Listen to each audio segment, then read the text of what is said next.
omega without a pack is better off dead. That's what the council elder had declared when they cast Rhea into the frozen wasteland. But as 30 wolves circled her cabin during the worst blizzard in a century, Rhea would learn that some fates were far more complicated than death, and that the most dangerous predator wasn't always the one you could see. Chapter 1. The Last Omega. The wind screamed like a dying animal. Rhea pressed her shoulder against the cabin door, feeling the ancient wood groan under the pressure. Snow forced its way through the cracks, dusting her bare feet with ice that burned like fire. Outside, in the howling darkness, she could hear them, scratching, not the desperate clawing of wild animals seeking shelter. This was methodical, purposeful, the sound of claws dragging down wood in a rhythm that spoke of intelligence, of patience, of hunting. 30 wolves. She'd counted them through the frosted window before the blizzard turned the world into a wall of white. 30 pairs of eyes reflecting the last light of dusk. 30 reasons why she wouldn't survive until morning. An omega without a pack is better off dead. Elder Marana's words echoed in her mind as Rhea wedged the wooden chair under the door handle. Her hands trembled not from cold, though the temperature had dropped so low her breath crystallized in the air, but from the suppressants wearing off. She could feel it happening, that terrible awakening of her wolf that the council had chemically silenced for 5 years. The scratching stopped. Rhea froze, her heart hammering against her ribs. Silence was worse than noise. Silence meant they were thinking, planning, coordinating. She'd grown up in the Silver Paw Pack, raised on stories of how wolves hunted, the feints, the flanking maneuvers, the way they could communicate without sound. Her sister Leanna had loved those stories, acting them out with the other pack children, while Rhea watched from the shadows. Too weak to join, too worthless to matter. A thunderous impact shook the eastern wall. Rhea stumbled backward, catching herself on the table that dominated the cabin's single room. The oil lamp flickered, casting dancing shadows that looked like claws reaching across the walls. Another impact, harder this time. The logs that formed the wall held, but she could see them shift, could hear the ancient mud chinking crumble and fall. They were testing her defenses. Think, think, think, she whispered to herself, a habit from childhood when words were her only companions. The cabin was small, barely 15 feet square, with 1 door, 2 windows, and a stone fireplace that hadn't held a proper fire in weeks. She'd been rationing firewood, making her monthly allotment last, knowing that once it ran out, she'd have to venture into the forest, into pack territory, into the lands where exiled omegas were killed on sight. The council had been very clear about that. You are hereby banished from Silver Paw Pack for crimes against the natural order, Elder Marana had intoned, her voice carrying across the judgment circle, while Rhea knelt in the center. Head bowed, pack bond severed. You will receive sufficient supplies to survive 1 year in exile. After that, your fate is your own concern. Should you return, should you seek sanctuary with any allied pack, you will be executed. This is our mercy. Mercy. Rhea almost laughed at the memory. They'd given her this cabin 3 hours' walk from the nearest pack border, situated in a dead zone where the land belonged to no one because no one wanted it. They'd given her tools, basic supplies, enough food to last 6 months if she was careful. They'd even given her the suppressants, those bitter pills that kept her omega nature locked away, kept her from going into heat and attracting every unmated wolf within 50 miles. What they hadn't given her was a choice, another impact, this time on the door itself. The chair legs scraped across the floor. Rhea grabbed it, adding her weight to the barricade, but she knew it was futile. The door was old, the hinges rusted. It had been designed to keep out wind and rain, not a hunting pack. Through the window, a shadow moved. Large, larger than any wolf should be. Rhea's breath caught as she glimpsed its outline against the snow. A massive creature, easily twice the size of the others, its fur so dark it seemed to absorb light rather than reflect it. As she watched, it turned its head toward the window, and for one impossible moment, their eyes met. Gold, pure molten gold, burning with an intelligence that made her wolf that suppressed, beaten down part of her whimper in recognition. Alpha. The thought came unbidden, instinctive, terrifying. But that was impossible. The nearest alpha territory was a week's travel south, and no alpha would brave this blizzard just to hunt a worthless omega. No alpha would even know she existed. The golden eyes held hers for another heartbeat, then the creature turned away, disappearing into the white chaos of the storm. The scratching resumed, but different now. Not testing, coordinating. She could hear them moving around the cabin, spreading out, finding positions. They were going to breach from multiple points simultaneously, overwhelm her defenses before she could react. Ria's mind raced. The windows were too small to escape through. The fireplace led to a chimney barely wide enough for a child. The floor was solid earth covered in rough planks. She had a hunting knife, a hatchet for splitting wood, and a rusted iron poker for the fire. Against 30 wolves, she had nothing. 31. Her mind corrected, remembering those golden eyes. Her gaze fell on the trapdoor. She'd discovered it 2 months into her exile, hidden under a pile of rotting furs in the corner. The previous occupant, whoever had lived here before the cabin was claimed by the pack for exile purposes, had dug a root cellar, 6 feet deep, 4 feet square, accessed by a ladder of questionable stability. She'd been using it to store the vegetables she'd managed to coax from the rocky soil during the brief summer. Carrots, potatoes, turnips. Food to supplement the dwindling supplies from the pack. It wasn't a solution. It was a coffin, but it was the only option she had. The door splintered. Not broken, not yet, but she could see cracks forming in the aged wood. The scratching had become pounding, multiple impacts in a rhythm that spoke of coordinated effort. They'd break through in minutes, maybe less. Ria grabbed the oil lamp with shaking hands and moved to the corner. She kicked aside the remaining furs and hauled open the trapdoor, wincing as the hinges shrieked. The ladder descended into absolute darkness, into cold so deep it made the cabin feel warm by comparison. She could store food down there because it was essentially a natural refrigerator, the earth frozen solid for most of the year. She could also freeze to death down there in less than an hour. The door cracked audibly. The chair toppled. Through the opening, she could see them, gray shapes moving with liquid grace, muscled shoulders pressing against the door, intelligent eyes gleaming in the lamplight. Ria descended. The ladder groaned under her weight, ice-slicked rungs threatening to send her plummeting the final 4 feet. She made it to the bottom, feet landing in 2 inches of frozen slush, and looked up at the square of lamplight above. The cabin looked different from down here. Smaller, more fragile.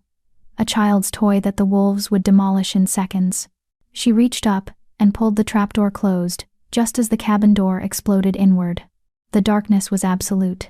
Ria stood in the center of the root cellar, listening to the chaos above. The thunder of paws on wooden planks, the crash of furniture being overturned, the sharp yips and growls of wolves communicating. They were searching, hunting. And they would find the trapdoor eventually.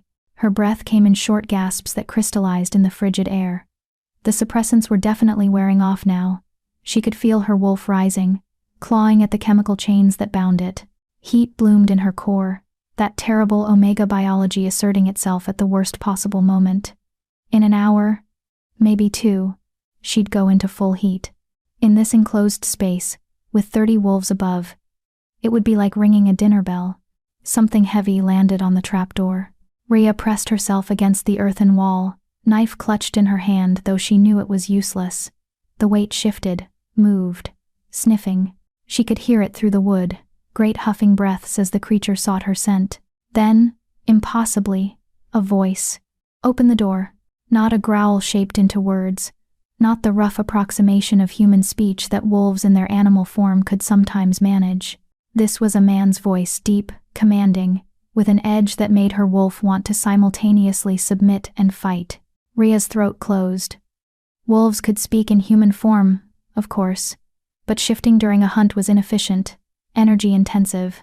No wolf would shift in the middle of a blizzard just to give orders to prey, unless the prey wasn't prey at all. I know you're down there, Omega. I can smell your fear. I can hear your heartbeat.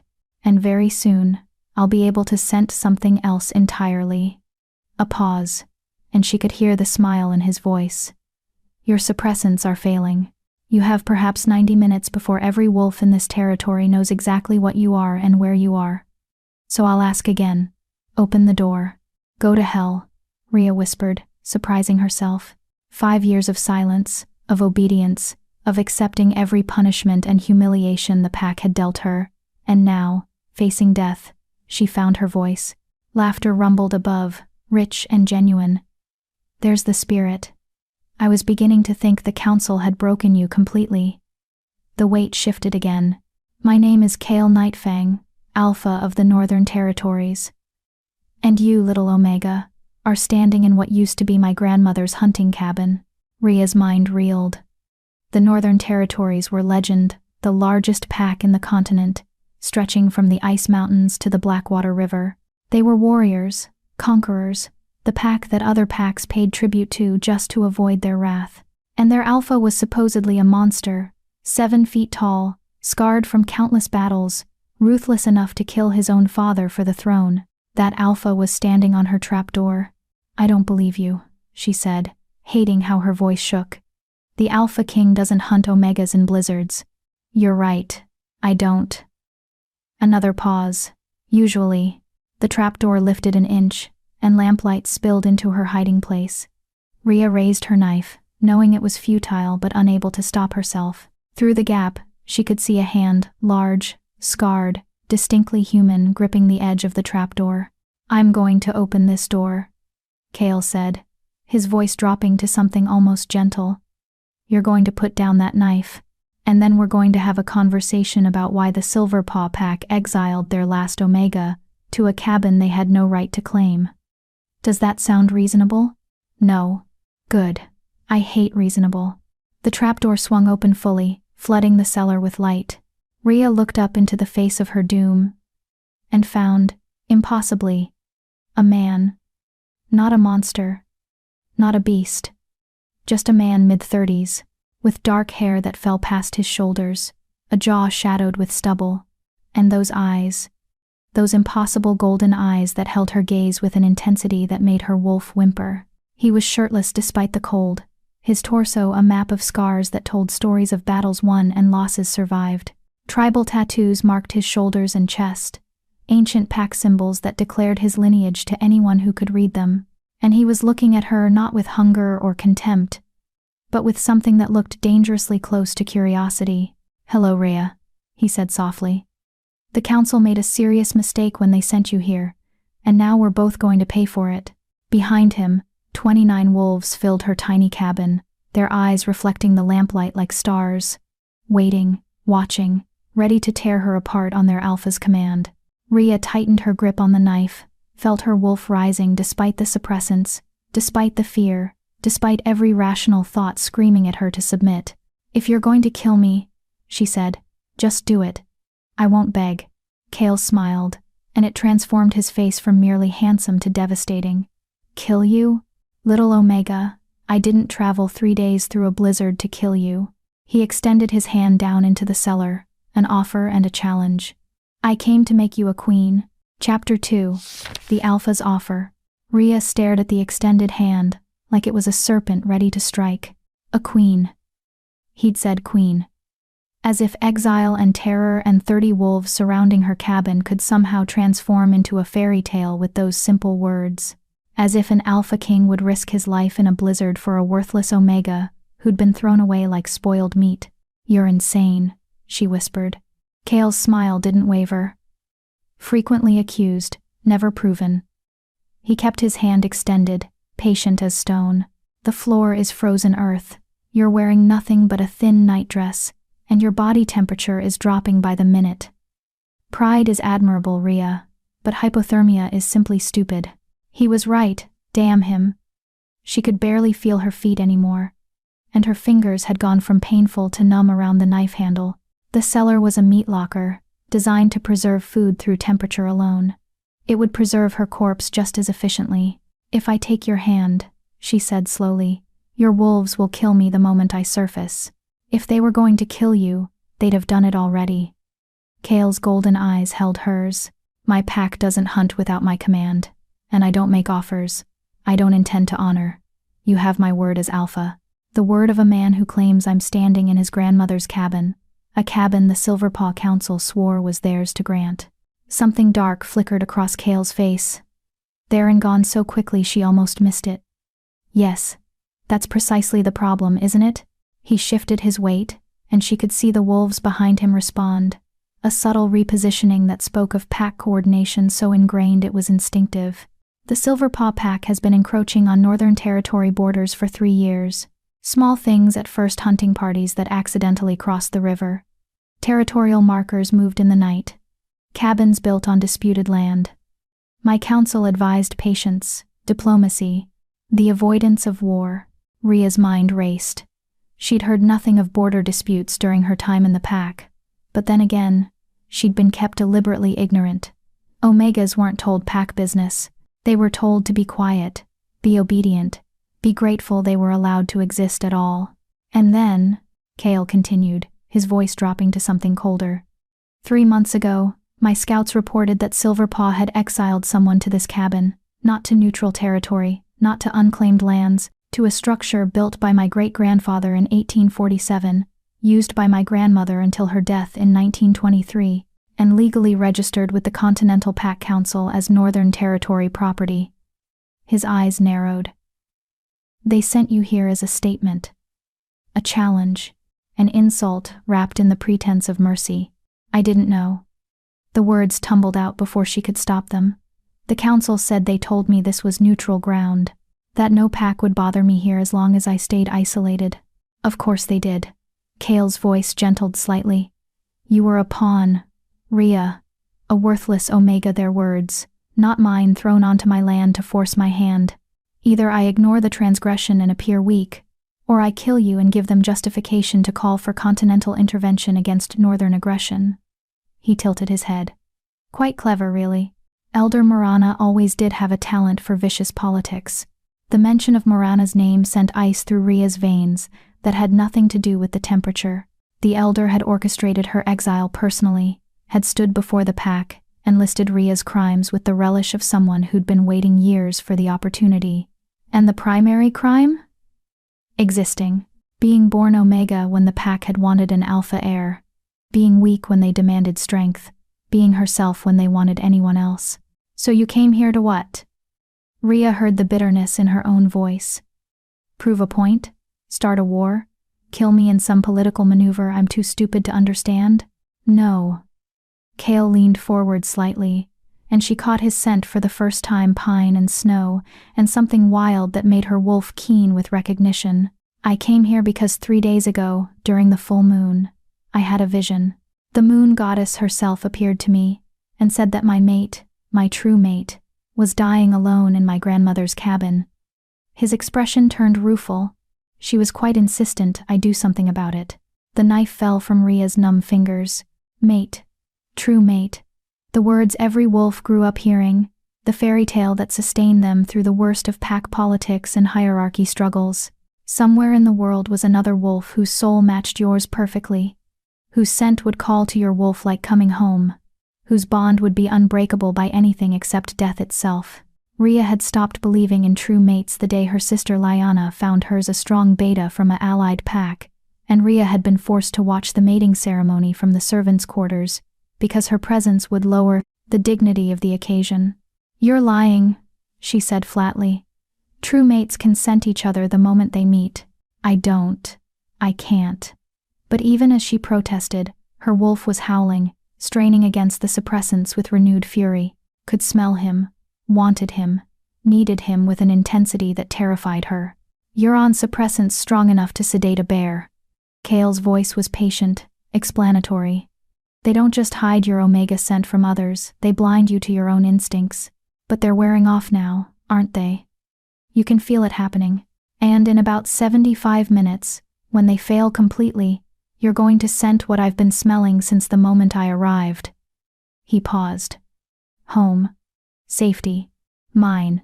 Ria pressed her back against the earthen wall, wishing she could melt into it. Disappear. Wake up from this nightmare. This doesn't make sense. The moon goddess doesn't, she wouldn't. Her voice cracked. Why would she waste a true mate bond on someone like me? Someone like you? Cale's eyebrows rose. You mean someone who survived 5 years of exile that should have killed you in 5 months? Someone who taught herself to hunt and farm and build shelter with no pack support? Someone who just told the Alpha King of the Northern Territories to go to hell while trapped in a cellar with a kitchen knife? His smile returned, warmer this time. Rhea, the moon goddess doesn't make mistakes. If she chose you as my mate, it's because you're exactly what I need. You need a political disaster, Rhea shot back. That's what I am. An exiled Omega with no pack, no family, no value. If you claim me as your mate, Silverpaw will do absolutely nothing.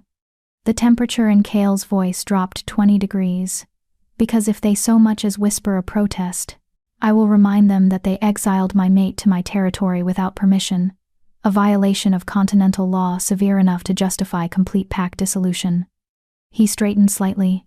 I've been looking for an excuse to deal with their council for 3 years. They've just handed me the perfect one. Above them, the wolves shifted restlessly. Rhea could hear their breathing, could feel their attention focused on the cellar like a physical weight.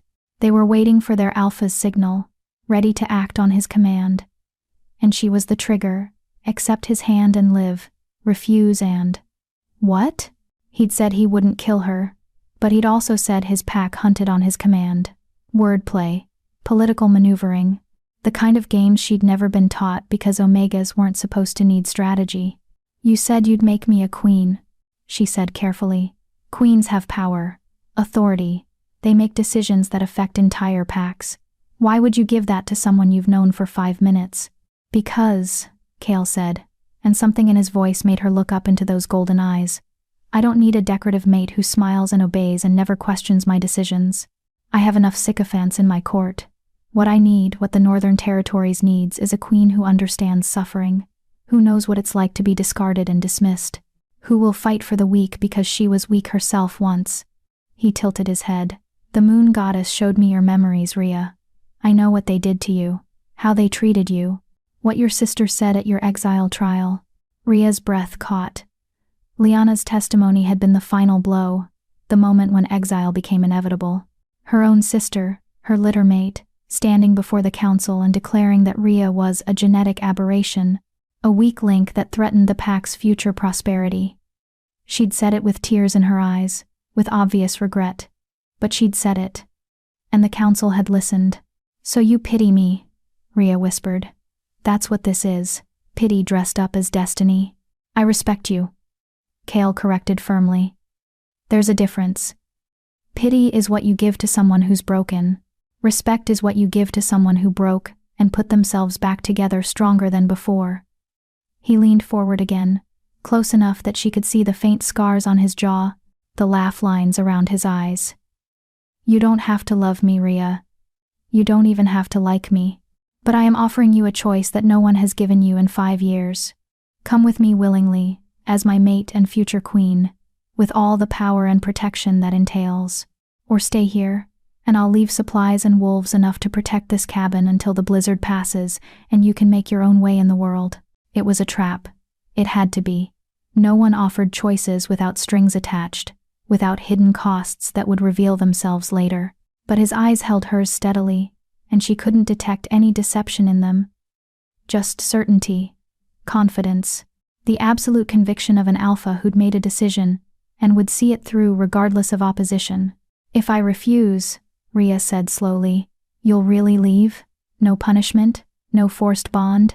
I'll really leave. Kale's expression turned serious. Mate bonds can't be forced, Rhea. They're gifts from the moon goddess, not weapons.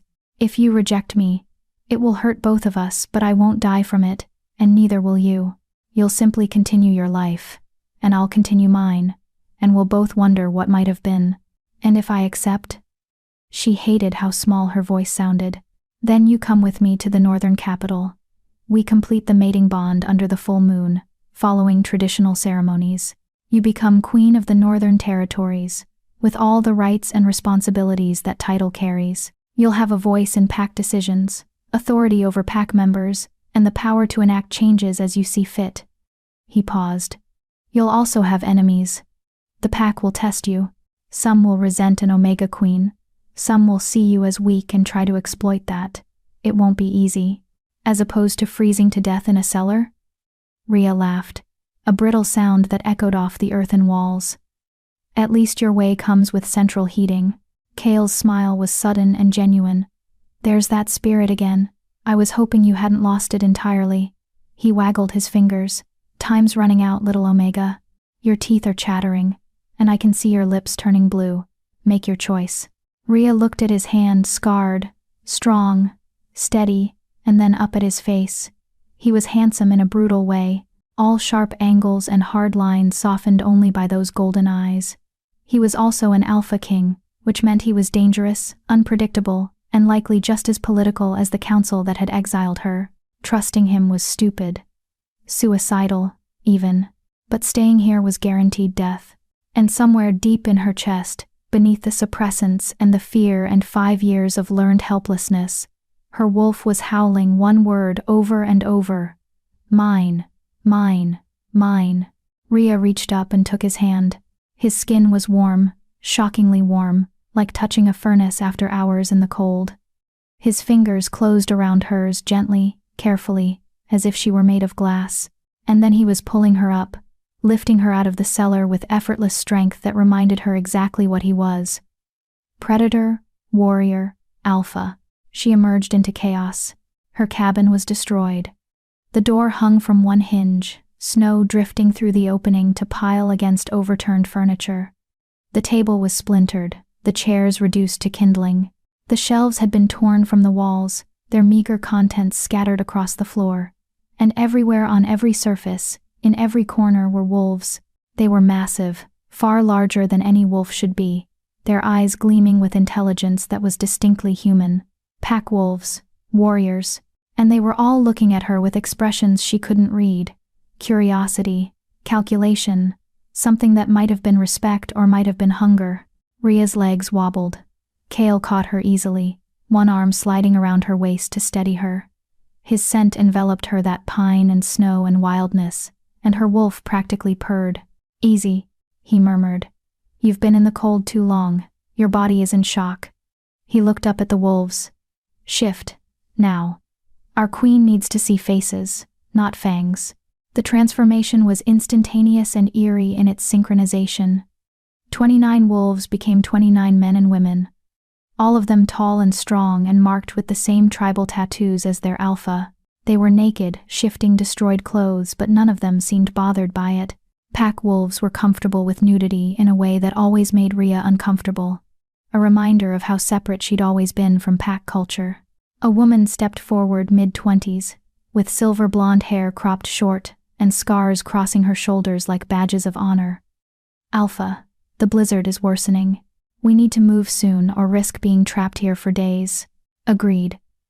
Kale looked down at Rhea. Can you walk? I can run, if I have to, she lied. Her feet were blocks of ice, and her legs felt like they belonged to someone else. Kale's expression suggested he didn't believe her for a second. We'll take it slow, Seraphine. He gestured to the blonde woman. Give our queen your cloak, and someone find her boots. She's not walking barefoot through a blizzard. The pack moved with efficient precision. Within seconds, Rhea found herself wrapped in a fur-lined cloak that smelled of wolf and wilderness, with leather boots being laced onto her frozen feet by a grizzled man who handled her as gently as if she were a child. It was surreal, overwhelming. These were Northern Territory wolves, legendary warriors, and they were dressing her like servants attending royalty. I don't understand, she whispered, as Kale swept her into his arms, carrying her toward the ruined door. Why are you? You're my mate, Kale said simply. That makes you their queen, and in the Northern Territories, we protect what's ours. He stepped out into the blizzard, into wind that shrieked and snow that struck like tiny knives. Hold on to me, Rhea. We have a long journey ahead, and I need you conscious for all of it. Rhea buried her face against his chest, feeling his heart beat steady and strong beneath her cheek. Behind them, the pack fell into formation, warriors, surrounding their alpha and his mate, shields against the storm, and anything else that might threaten them. And as consciousness began to slip away, warm and safe for the first time in 5 years, Rhea heard Kale's voice rumbling through his chest. Sleep, little Omega. When you wake, everything changes. Please. Don't forget to subscribe. Chapter 3. The Northern Capital. Rhea woke to silk. Not the rough homespun blankets she'd grown accustomed to during exile. Not the threadbare sheets from her childhood in the Silverpaw servants' quarters. This was genuine silk, smooth as water, cool against her skin, expensive enough that a single pillowcase could have bought her a month's worth of food. She sat up slowly, disoriented. The room around her was vast, easily 10 times larger than her entire cabin. Vaulted ceilings arched overhead, painted with constellations that seemed to move in the flickering firelight. The walls were stone, but decorated with tapestries depicting wolf hunts and ancient battles. A fireplace large enough to stand in crackled with flames that cast dancing shadows across furniture that belonged in a museum. Hand-carved chairs, a writing desk inlaid with mother-of-pearl, wardrobes that could have hidden entire families. This wasn't a room. It was a statement of power. "You're awake. Good." Rhea jerked her head toward the voice. Seraphine, the blonde warrior from the cabin, stood by the window, backlit by morning sun that streamed through glass so clear it must have cost a fortune. She'd changed from her nakedness into leather armor that molded to her body like a second skin, with twin daggers strapped to her thighs and a sword across her back. "Where?" Rhea's voice came out as a croak. She cleared her throat and tried again. "Where am I?" "The northern capital. Alpha's private quarters." Seraphine moved away from the window, with the fluid grace of a predator. "You've been unconscious for 18 hours. Hypothermia, shock, and suppressor withdrawal. The pack healer wanted to keep you sedated longer, but the Alpha insisted you be awake for the council meeting." Rhea's mind struggled to process the information. 18 hours. She'd lost almost a full day. The blizzard, the journey. Kale's promise to make her queen at all felt like a fever dream. Something her desperate mind had conjured while freezing to death in that cellar. "This is real," she whispered. "Unfortunately." Seraphine's tone was dry. "The Alpha has spent those 18 hours in council meetings, dealing with the political nightmare your existence has created. Silverpaw has sent 3 separate delegations demanding your return. The Continental Council is expressing concern about potential territorial disputes, and half the Northern Council is questioning whether an exiled Omega is suitable as queen." She tilted her head. "You've managed to destabilize an entire region without even being conscious. Impressive." The words hit like physical blows. Rhea had known, of course. She'd known that accepting Kale's offer would have consequences. But hearing them laid out so bluntly made her chest tighten with familiar anxiety. She was a problem, a burden, a worthless Omega, causing trouble for people who'd been kind enough to rescue her. "I should leave." The words tumbled out before she could stop them. "If I'm causing this much, don't." Seraphine's voice cracked like a whip. "Don't you dare finish that sentence. I didn't spend 18 hours in a blizzard, carrying your half-frozen body across 3 mountain ranges, just to watch you run away because things got complicated." She crossed her arms. "The Alpha chose you. The Moon Goddess chose you. That makes you pack, which means you don't get to quit just because it's hard." Rhea stared at her, shocked by the vehemence.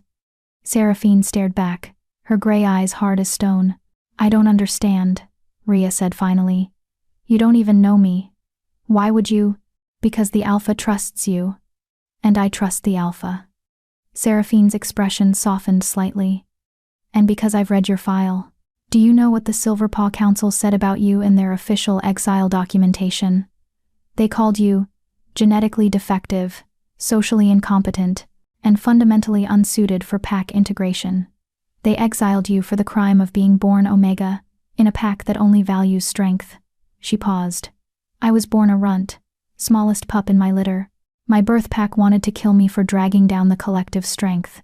The Alpha King found me when I was 6, half-starved and living in the woods, and brought me here, made me pack, trained me personally." Her smile was sharp. "Now I'm captain of the Queen's Guard. So forgive me if I have strong opinions about Omegas who think they're not worth protecting." The Queen's Guard. Rhea's mind latched onto the words. "There is no queen. We haven't. The mating bond isn't complete. Details." Seraphine waved dismissively. "The Alpha declared you his mate. That's enough for pack law. The ceremonial bonding just makes it official." She moved to one of the massive wardrobes and threw it open, revealing rows of dresses in every color imaginable. "Now, get up." You have exactly 90 minutes before the council meeting, and you need to look like a queen, not a half-drowned refugee. Rhea looked down at herself for the first time. Someone had changed her clothes while she slept. She now wore a nightgown of such fine material. It was nearly transparent, embroidered with silver thread in patterns that depicted running wolves. Her skin was clean, her hair no longer matted with ice and dirt. They'd bathed her, cared for her, treated her like she mattered. The kindness made her want to cry. "I don't know how to be a queen," she whispered. Neither did the last 3 queens, and they managed just fine. Seraphine pulled out a dress, deep green velvet with silver embroidery at the collar and cuffs. Being queen isn't about knowing everything. It's about making decisions and standing by them. The alpha will handle politics. You handle being you. She paused, studying Rhea with an expression that might have been sympathy. He chose you for a reason, you know. Trust that, even if you don't trust yourself yet. Before Rhea could respond, the door burst open. 3 women swept in like a small tornado. One tall and angular with hair like midnight, one short and curvy with copper curls, and one middle-aged with silver streaking her brown locks. They wore the same leather armor as Seraphine, marked with insignias that Rhea didn't recognize. Finally, the tall one declared, "Seraphine, you've been hogging the new queen for 18 hours. We demand introduction rights." "I haven't been hogging anything, Vera." She was unconscious. Semantics. The copper-haired one approached Rhea with a grin that revealed slightly pointed canines. "I'm Isla, 2nd of the Queen's Guard. That's Vera, 3rd. And the distinguished lady trying to pretend she's not crying is Margot, our healer and entirely too emotional for a warrior." "I'm not crying," Margot protested, dabbing at her eyes. It's been 15 years since we had a queen. I'd forgotten what it felt like to have balance in the pack." Rhea felt overwhelmed by their energy, their acceptance, their assumption that she belonged here. I haven't agreed to anything yet," the alpha offered, but nothing. Vera plopped down on the bed beside Rhea, with complete disregard for personal space. "Look, I'm going to be blunt because that's who I am. The Alpha King is the strongest wolf in 5 territories. He's brilliant, ruthless when necessary, and completely dedicated to pack welfare. He's also been alone for 28 years, watching his parents' toxic mate bond destroy them both, convinced he'd never find his true mate because the moon goddess had written him off as unworthy." She leaned closer. "Then he has a vision, a direct message from the goddess herself, saying his mate is dying in a blizzard, and he drops everything, postpones 3 territorial negotiations, cancels a continental council meeting, and drags half his elite guard into the worst storm in 50 years to rescue you." "Vera," Seraphine warned. "No, she needs to hear this." Vera's blue eyes were fierce. "You think you're worthless, Rhea. I can see it in every nervous gesture, every self-deprecating word. The Silver Paw Pack spent years convincing you that being Omega made you less than nothing. But here's the truth. The Alpha King doesn't rescue nothing. He doesn't make nobodies his mate. He doesn't restructure his entire political calendar for someone he doesn't value." She gripped Rhea's hand. "You are his true mate. That makes you the most important person in this territory. And if you run because you don't think you're good enough, you'll be proving Silverpaw right." The words hung in the air like a challenge. Rhea wanted to argue, to list all the reasons why this was a mistake, why she'd only bring Kale trouble and disappointment. But Vera's grip on her hand was solid, real, and the 3 other women were watching her with expressions that ranged from hope to determination to fierce protectiveness. They believed in her. Strangers who'd known her for less than a day, who'd carried her broken body through a blizzard, who were now standing in her room declaring she was worthy of being queen. "I don't know what to do," Rhea admitted quietly. "Start by getting dressed." Isla held up the green velvet dress. "Then you go to the council meeting, sit beside the alpha, and let everyone see that you're not going anywhere. Everything else, we figure out as we go. What if I mess up? Say something wrong? Then you mess up." Margot's voice was gentle. "Queens are allowed to be imperfect, Rhea. The last queen once accidentally declared war on our own allied pack because she misread a treaty document. The Alpha King fixed it in 3 hours, and everyone moved on." She smiled. You're not expected to be perfect. Just present. Present. Rhea could do present. She'd spent 5 years being invisible, being silent, being nothing. Being seen, being acknowledged might actually be the easier option. Okay, she said, surprised by the steadiness in her own voice. Show me what to do. The next 90 minutes passed in a blur of activity. Isla and Vera helped her into the green dress, which fit perfectly, despite no one taking measurements. Margot did something complicated with her hair, braiding it with silver thread that caught the light like starfire. Seraphine taught her basic council meeting etiquette: when to speak, when to stay silent, how to read the pack hierarchy through seating arrangements. The most important thing, Seraphine emphasized as she fastened a silver cloak around Rhea's shoulders, is to never show fear. The council will test you. They'll ask invasive questions, make subtle jabs, try to determine if you're worthy of the Alpha's attention. Don't give them ammunition. What if they ask about my exile? About why Silverpaw rejected me? Tell the truth. Seraphine's gray eyes met hers. The Northern Territories respects honesty above all else. If they ask why you were exiled, tell them exactly what happened. The pack will make their own judgment about whether Silverpaw's council made the right choice. A knock sounded at the door. All 4 women straightened instantly, hands moving to weapons in unconscious synchronization. Rhea realized with a start that they'd been guarding her, not just helping her dress. These weren't servants. They were warriors who'd been assigned to protect her life. Enter, Seraphine called. The door opened to reveal a young man barely 20, with the same golden eyes as Kyle but a softer face. He wore formal robes marked with symbols Rhea didn't recognize, and he bowed so deeply his forehead nearly touched his knees. My queen, he said formally. The Alpha King requests your presence in the Great Hall. The council awaits. My queen. The title made Rhea's stomach twist. She wasn't a queen. She was a terrified Omega playing dress-up in borrowed clothes, about to walk into a room full of wolves who would see through her pretense in seconds. Seraphine's hand landed on her shoulder, firm, steady, grounding. You can do this. We'll be right behind you. Rhea took a deep breath, squared her shoulders, and nodded to the young messenger. Lead the way. The walk through the palace was deliberately intimidating. Corridors stretched endlessly, lined with portraits of previous Alpha Kings and Queens, their painted eyes following her progress. Guards stood at every intersection, massive warriors in ceremonial armor who bowed as she passed. Windows revealed a capital city sprawling below, stone buildings with slate roofs, market squares bustling with activity, walls that stretched for miles to keep threats at bay. This was power. This was legacy. This was everything Rhea had never been allowed to touch. They reached a set of doors so large they required 4 guards to open them. Beyond, Rhea could hear voices, dozens of them, arguing in that particular cadence that suggested political debate.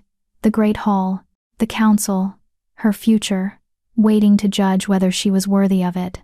The young messenger turned to her, his golden eyes kind. For what it's worth, my queen. I believe the goddess chose well. My brother needs someone who understands pain. He smiled. Give them hell. Then the doors swung open, and Rhea stepped into chaos. The great hall was circular, with a domed ceiling painted to resemble the night sky. Tiered seating rose in concentric circles, filled with wolves whose attention snapped to her the moment she appeared. At the center, on a raised dais carved from a single piece of black stone, sat Kale.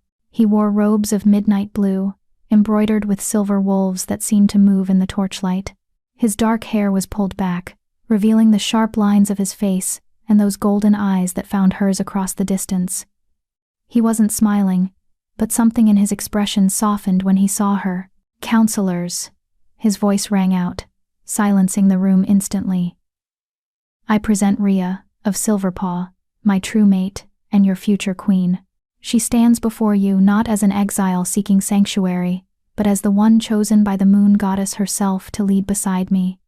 He extended his hand toward her, an echo of that moment in the cellar. Approach, my mate. Let the council see what the goddess has blessed us with. Every eye in the room locked onto Rhea, hundreds of wolves, ranging from young warriors to ancient elders, all watching to see if she would falter, if she would run, if she would prove herself unworthy of the honor being offered.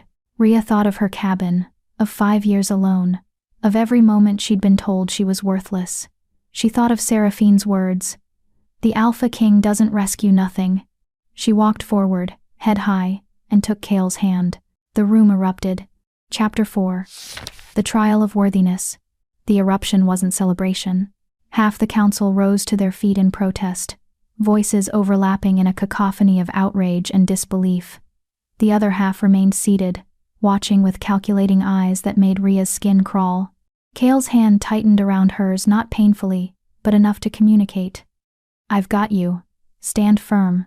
Silence. The word cracked through the hall like thunder. Cale hadn't shouted, his voice had simply carried that particular alpha resonance that made every wolf in the room instinctively submit. The noise cut off, as if someone had severed a cord.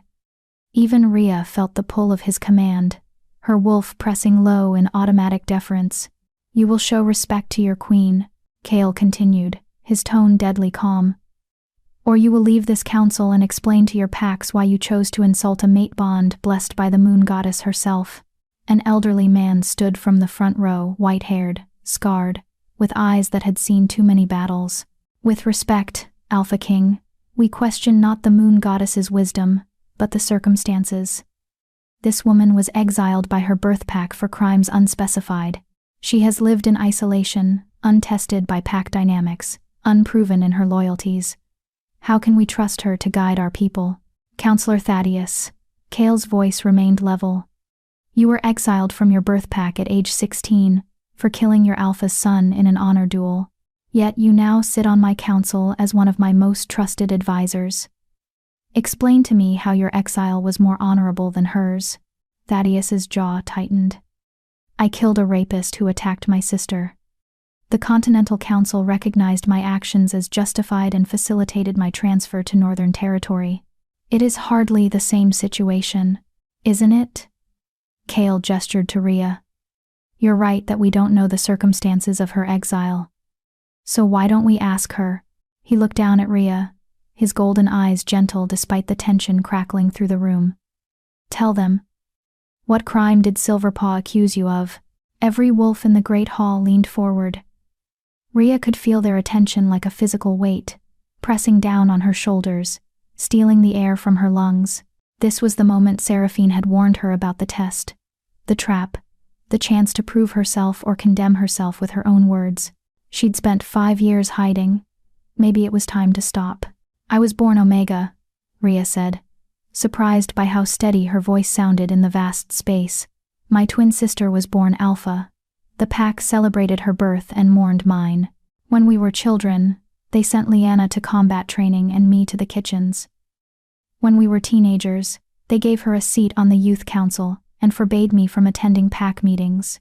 When we turned 20, they began searching for her mate among allied packs while warning me not to go into heat, because my inferior genetics might contaminate the pack bloodline." She felt Cale's hand tighten around hers again, but this time it felt like suppressed rage. She continued, "The crime they exiled me for was refusing a direct order from Elder Marana. She commanded me to take permanent sterilization drugs, not suppressants, but chemicals that would destroy my ability to ever bear children because she feared I might someday mate with a pack member and weaken the genetic pool. I said no. I said that the moon goddess gave me this body for a reason, and I wouldn't mutilate it because the pack saw me as defective." Rhea lifted her chin. 3 days later, I was exiled for disobedience, disrespect to authority, and genetic incompatibility with pack standards. The silence that followed was deafening. Then Thaddeus sat down, his face pale. "They wanted to sterilize you. For being Omega." "Yes. And you refused." "Yes." Another counselor stood, a woman in her 50s with scars crossing her face like lightning. "What was your sister's response to this order?" The question hit like a knife between the ribs. Rhea had tried not to think about Liana's role in her exile, had tried to convince herself that her sister had been pressured, manipulated, forced into betrayal. But standing here, with hundreds of eyes watching, she couldn't hide behind comfortable lies. "Liana testified at my exile trial," Rhea said quietly. "She told the council that I was selfish for refusing sterilization. That my desire for personal autonomy threatened pack stability. That an Omega who couldn't obey simple orders was dangerous to everyone around her. She paused, swallowing against the tightness in her throat. She was my twin. We shared a womb. And she stood in front of the entire pack and called me a genetic aberration that needed to be removed for the greater good. Kale made a sound low in his chest, something between a growl and a snarl. Several counselors shifted uncomfortably. Rhea kept her gaze forward, refusing to show how much the memory still hurt. I have a question. A young woman stood from the upper tiers, maybe 30, with kind eyes and hands that bore the calluses of someone who worked with their hands. Forgive my bluntness, Queen Rhea, but you've spent 5 years in total isolation. You've never held a position of authority. You've never made decisions that affected anyone but yourself. What makes you qualified to guide the Northern Territories? It was a fair question, a reasonable question, and Rhea had absolutely no good answer for it. I'm not qualified, she admitted. I have no political training, no leadership experience, no understanding of how to manage a pack of this size. By every metric the council would use to judge a queen, I'm completely inadequate. Murmurs rippled through the hall. Kale's expression remained neutral, but she could feel him watching her, waiting to see where she'd take this. But I do understand something that I suspect many of you have forgotten, Rhea continued. I understand what it's like to be powerless. To have every choice made for you. To be told that your voice doesn't matter because of circumstances beyond your control. She met the young woman's eyes. I spent 5 years surviving in a cabin with minimal supplies, teaching myself skills no one bothered to teach me because they decided I wasn't worth the effort. I learned to hunt, to farm, to preserve food, to prepare for winters that would kill me if I made a single mistake. I did that alone, without a pack, without support, without anyone telling me I was capable. She paused. So no, I'm not qualified to be queen by traditional standards, but I'm very qualified to recognize when someone is being overlooked, dismissed, or treated as less than they are. And I think that perspective might be valuable in a position of power. The young woman smiled slightly and sat down. Pretty words. The voice came from the back male, dripping with contempt. But words are easy when there are no consequences. I propose a test. Kale's entire body went rigid. Counselor Victor, choose your next words carefully. A man emerged from the shadows of the upper tier, massive even by wolf standards, with a shaved head and tattoos that marked him as a warrior of the old traditions. His eyes, when they locked onto Rhea, held nothing but disdain. The Northern Territories has not had a queen in 15 years, Victor said, descending the steps with deliberate slowness. In that time, we have thrived. Our territory has expanded. Our strength has grown. Our reputation has become legend. Some of us question whether we need a queen at all, particularly one with no proven value to the pack. He reached the floor level and faced Kale directly. The old laws give council members the right to issue a trial of worthiness when the alpha chooses a mate deemed questionable. You dare, Kale's voice dropped to something lethal. I invoke my right under traditional law, established by your great-grandfather in 1847. Victor's smile was sharp. The alpha's mate must prove her worth through trial, combat, cleverness, or character her choice. Refuse, and the council can formally object to the mating bond. Rhea felt the temperature in the room plummet. Around them, counselors were shifting, whispering, some looking angry and others intrigued. Seraphine had moved to the edge of the dais, her hand on her sword hilt, but Kale held up a hand to stop her. The trial of worthiness was abolished 30 years ago, Kale said coldly. After my grandmother died in one. It was suspended, not abolished. The law remains on the books. Victor's eyes gleamed. Unless the Alpha King wishes to demonstrate that traditional laws no longer apply when they become inconvenient? It was a trap.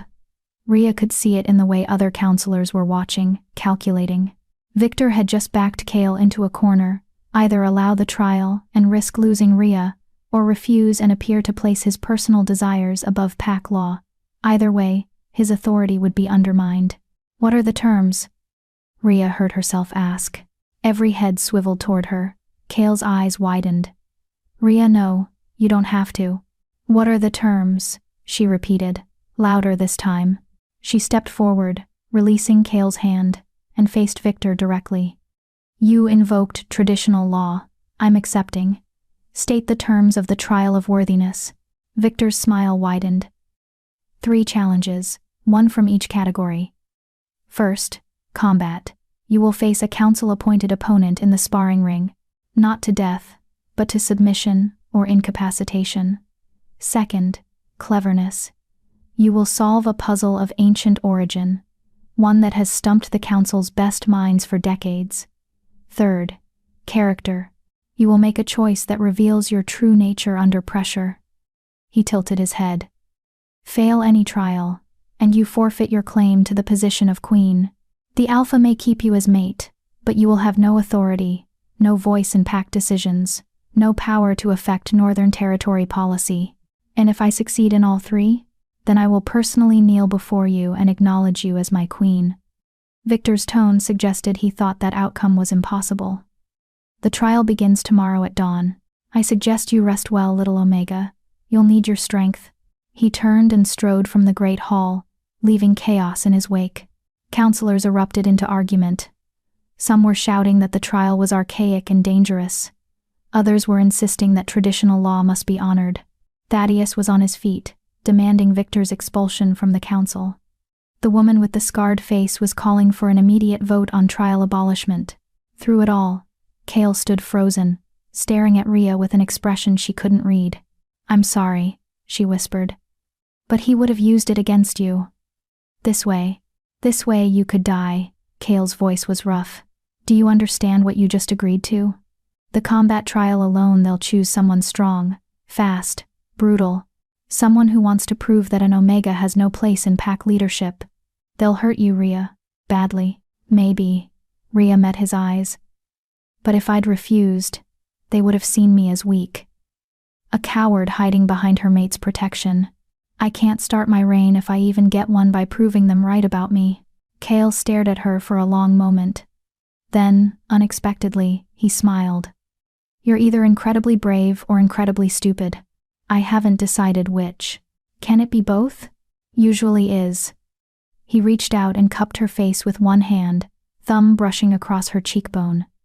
The gesture was intimate, possessive, and utterly inappropriate for the public setting. Rhea's wolf practically purred. You have 18 hours before the trial begins. We'll use every second to prepare you. Seraphine will handle combat training. My brother Finn, the messenger you met, is our cleverest puzzle solver, and I'll work with you on the character trial, though those are always unpredictable. What did your grandmother face? Rhea asked quietly. In her trial, Kale's expression darkened. Combat against 3 opponents simultaneously, a riddle in an ancient language she'd never studied, and a choice between saving my grandfather's life or protecting pack territory from invasion. He paused. She chose my grandfather. Half the pack saw it as weakness, the other half saw it as proof that she valued individuals over politics. The debate lasted months, and divided the territory so severely that it took years to repair the damage. She was poisoned 3 years later by someone who never believed she deserved the throne. Rhea's stomach twisted. And I just volunteered for the same treatment. Yes. Kale's thumb traced her jaw. But you'll have something she didn't. Me. I've been Alpha King for 10 years, and I've learned every political maneuver, every subtle manipulation, every way to turn disadvantage into strength. Victor thinks he's trapped you. He has no idea what you're capable of. I don't know what I'm capable of either. Rhea admitted. Then let's find out together. Kale pulled her closer, his forehead resting against hers in a gesture that felt more intimate than a kiss. You took my hand in that cellar, Rhea. You trusted me then. Trust me now. Around them, the council continued arguing, but Rhea barely heard them. She was focused on Kale's heartbeat, steady and strong beneath her palm. On his scent, wild and safe and right. On the warmth of his skin against hers. 18 hours, she whispered. 18 hours, he confirmed. And then you show the Northern Territories exactly why the Moon Goddess chose you as their queen. Seraphine appeared at Rhea's elbow, her expression grim. We need to move. Victor supporters are already spreading rumors that the Omega accepted the trial because she's too stupid to understand the danger. We need to control the narrative. Agreed. Kale stepped back, instantly transforming from intimate mate to commanding alpha. Seraphine, take Rhea to the training yards. Start with basics, stance, balance, defensive positioning. Vera and Isla will assist. I want her able to hold her ground against a determined opponent, even if she can't win through strength alone. Understood. Seraphine gripped Rhea's arm. Come on, my queen. Time to learn how to make people regret underestimating you. As Rhea was led from the great hall, she caught one last glimpse of Kale. He'd turned to face the council, his expression cold and implacable, and she could hear his voice carrying through the chamber. Let me be very clear. The trial of worthiness will proceed according to traditional law, but any counselor who attempts to sabotage the trials, who rigs them in favor of failure, or who harms my mate beyond the acceptable bounds of the challenges, will answer to me personally, and I promise you my justice will be far less merciful than any trial. Then, the doors closed, and Rhea was swept into a whirlwind of preparation that would determine whether she lived to see her coronation, or died trying to prove she was worth saving. Chapter 5. Blood and Lessons. The training yard was a testament to Northern Territory brutality. Rhea stood at the edge of a circular arena carved from packed earth and bordered by stone seats that could hold hundreds of spectators. Weapons racks lined the perimeter: swords, spears, staffs, and implements she didn't have names for. The ground was stained dark in places, and she tried not to think about what had caused those stains. Stop looking at the bloodstains. Seraphine's voice cut through her spiraling thoughts. They're from yesterday's sparring matches. No one died. Probably. Northern wolves heal fast. Seraphine stripped off her outer armor, revealing a fitted leather vest and pants that allowed for maximum mobility. Now strip. Rhea blinked. What? The dress. Off. You can't train in velvet and silk. Seraphine gestured impatiently. Don't be modest. There are only 5 of us here. And we're all women. Well, mostly women. A figure emerged from behind the weapons rack, a young man, maybe 17, with Kale's golden eyes and a grin that suggested he found this entire situation hilarious. Finn, Rhea realized, the messenger from earlier. The Alpha King sent me to observe, Finn said cheerfully. He wants detailed notes on your progress. Also, he thought having his brother present might discourage Seraphine from accidentally killing you. I never accidentally do anything, Seraphine muttered. And stop grinning like an idiot. This is serious. Rhea fumbled with the dress fastenings, her fingers clumsy with nerves. Isla appeared beside her, helping with the complicated clasps while Vera dragged over a trunk filled with training clothes. Here. Vera tossed her leather pants similar to Seraphine's. These should fit. We're about the same size, though you're skinnier. When's the last time you ate a proper meal? Yesterday? Rhea pulled on the pants, grateful for their warmth. I've been surviving on preserved vegetables and the occasional rabbit for 5 years. Proper meals weren't exactly an option. Well, that changes now. Margot emerged from a side entrance carrying a tray laden with meat, bread, and cheese. You need protein to build muscle. Can't fight on an empty stomach. I thought we were training, not eating. We're doing both. Seraphine accepted a chunk of bread from Margot and bit into it aggressively. Combat training burns massive calories. You'll eat, train, eat again, train more, eat a 3rd time, and probably collapse around midnight. Then we'll do it all again after 4 hours of sleep. Rhea stared at her. You're serious. Deadly serious. Victor chose combat as the first trial because he thinks you're weak, fragile, unable to withstand physical punishment. Seraphine's gray eyes were hard. We have 18 hours to prove him wrong. That means we don't sleep much, don't rest, and definitely don't give up just because your body is screaming. Understood? Understood. Rhea pulled on the vest Isla offered, then accepted a piece of meat from Margot. Her hands shook slightly, but she forced herself to eat. Seraphine was right, she couldn't afford weakness. Not now. Good. Seraphine moved to the center of the arena. Now, let's assess what we're working with. Rhea, come at me. Try to knock me down. Rhea set down her food and approached cautiously. Seraphine stood relaxed, hands at her sides, expression neutral. It was obviously a test, but Rhea had no idea what the correct response was. Rush in aggressively? Circle and look for openings? Wait for Seraphine to make the first move? She chose aggression. Rhea lunged forward, aiming a clumsy strike at Seraphine's midsection. The warrior moved, barely seemed to move at all, and suddenly Rhea was airborne. She hit the ground hard, all the air exploding from her lungs in a painful whoosh. Stars danced in her vision, too slow, too obvious, too committed. Seraphine's voice came from above. You telegraphed your intention 3 seconds before you moved. Any trained fighter would see it coming from a mile away. She offered her hand. Again, Rhea took the hand, was hauled to her feet, and immediately found herself thrown back down when she tried a different angle.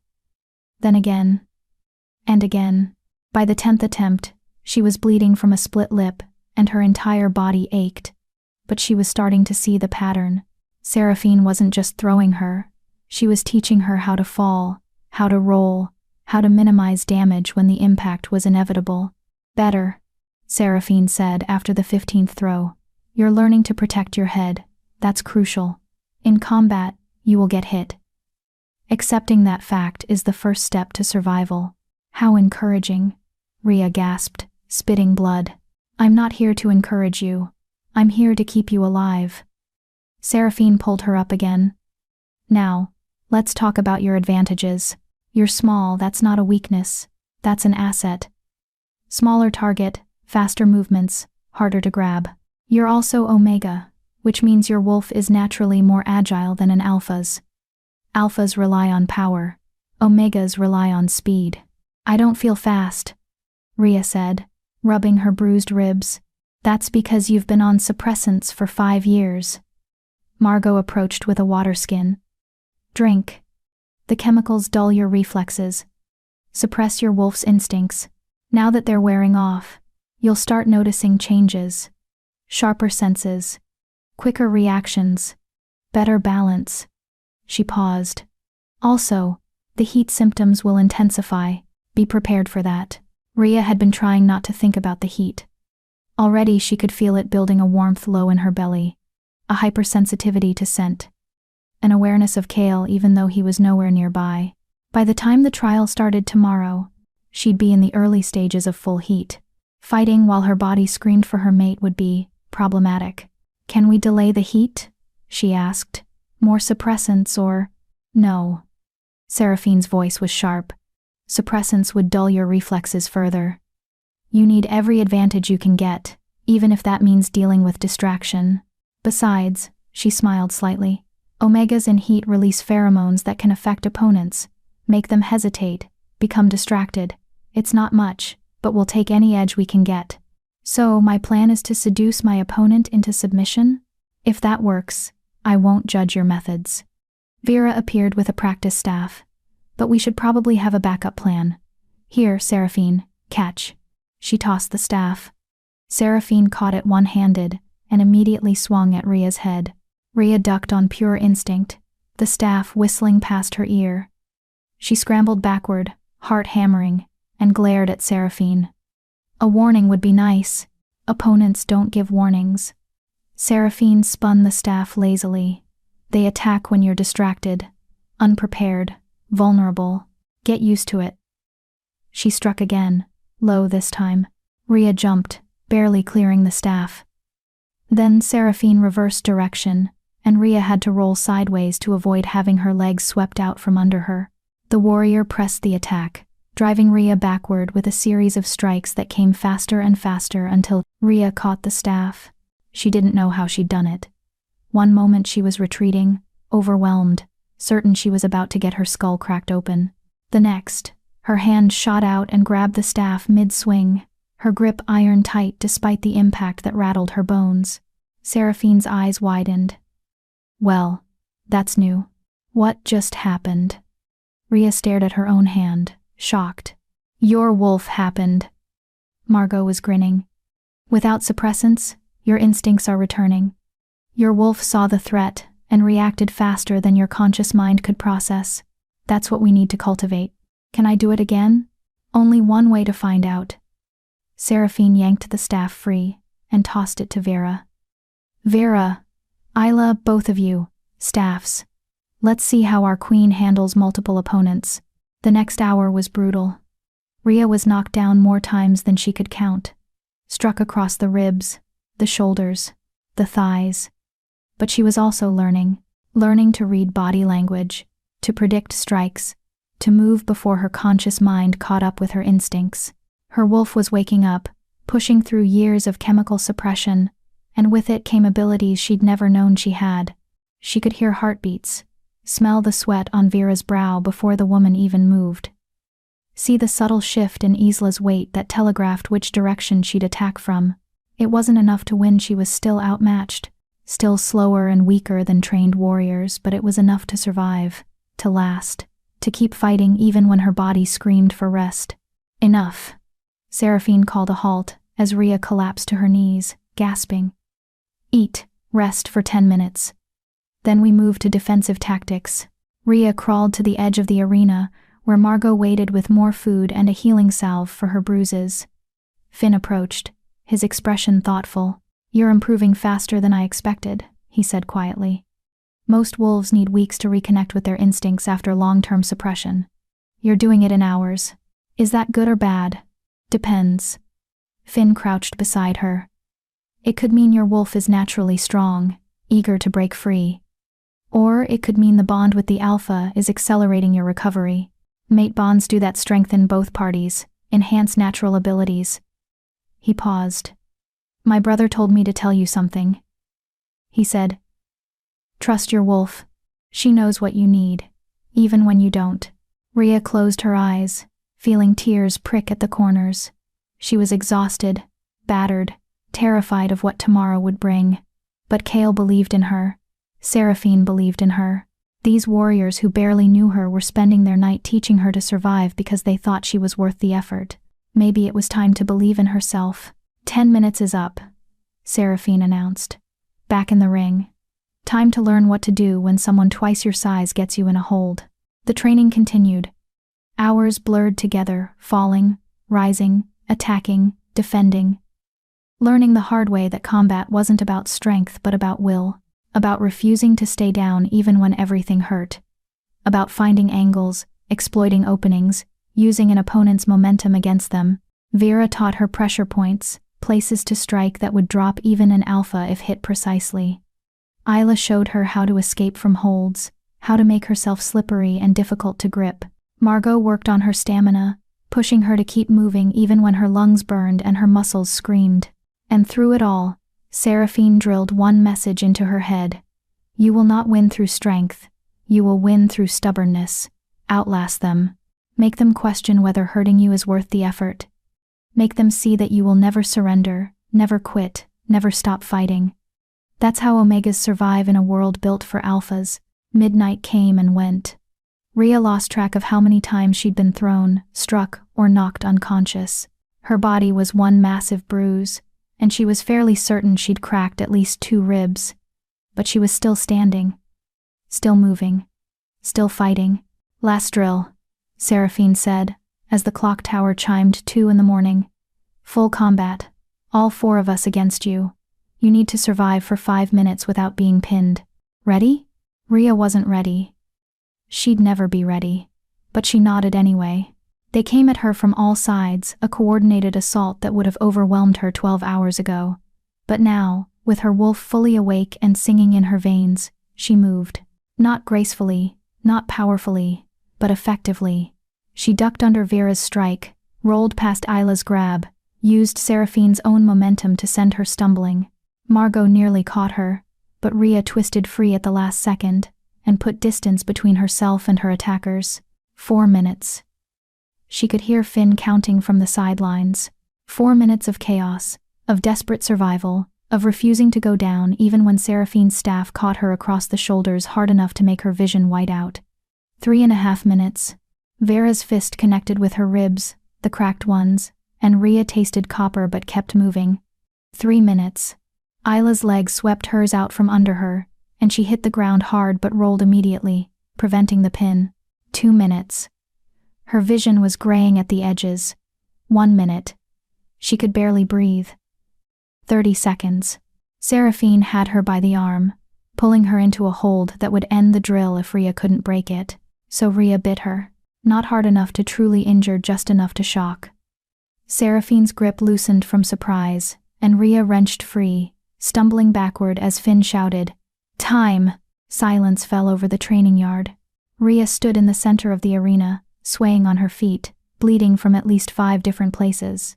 The 4 warriors surrounded her, and for a moment she was certain they'd condemn her for the bite, call it dishonorable, proof that she couldn't follow the rules of engagement. Then Seraphine started laughing. "You bit me," she said, disbelief and admiration mixing in her voice. "You actually bit me. Like a feral street wolf. You said to survive." Rhea managed through split lips. "You didn't say how." "No, I didn't." Seraphine's smile was fierce. "Well fought, my queen. You'll do." Vera whooped. Isla clapped. Margot rushed forward with healing supplies and more food, and Finn was grinning like he'd just witnessed something historic. "The Alpha's going to love this," he said. "Victor thinks he's sending you against a helpless Omega. He has no idea what's coming." Rhea collapsed to her knees, every muscle trembling. "I barely survived 5 minutes against you. How am I supposed to last against whoever they choose as my opponent?" "The same way you just did." Seraphine knelt beside her. "By refusing to quit. By fighting dirty when necessary.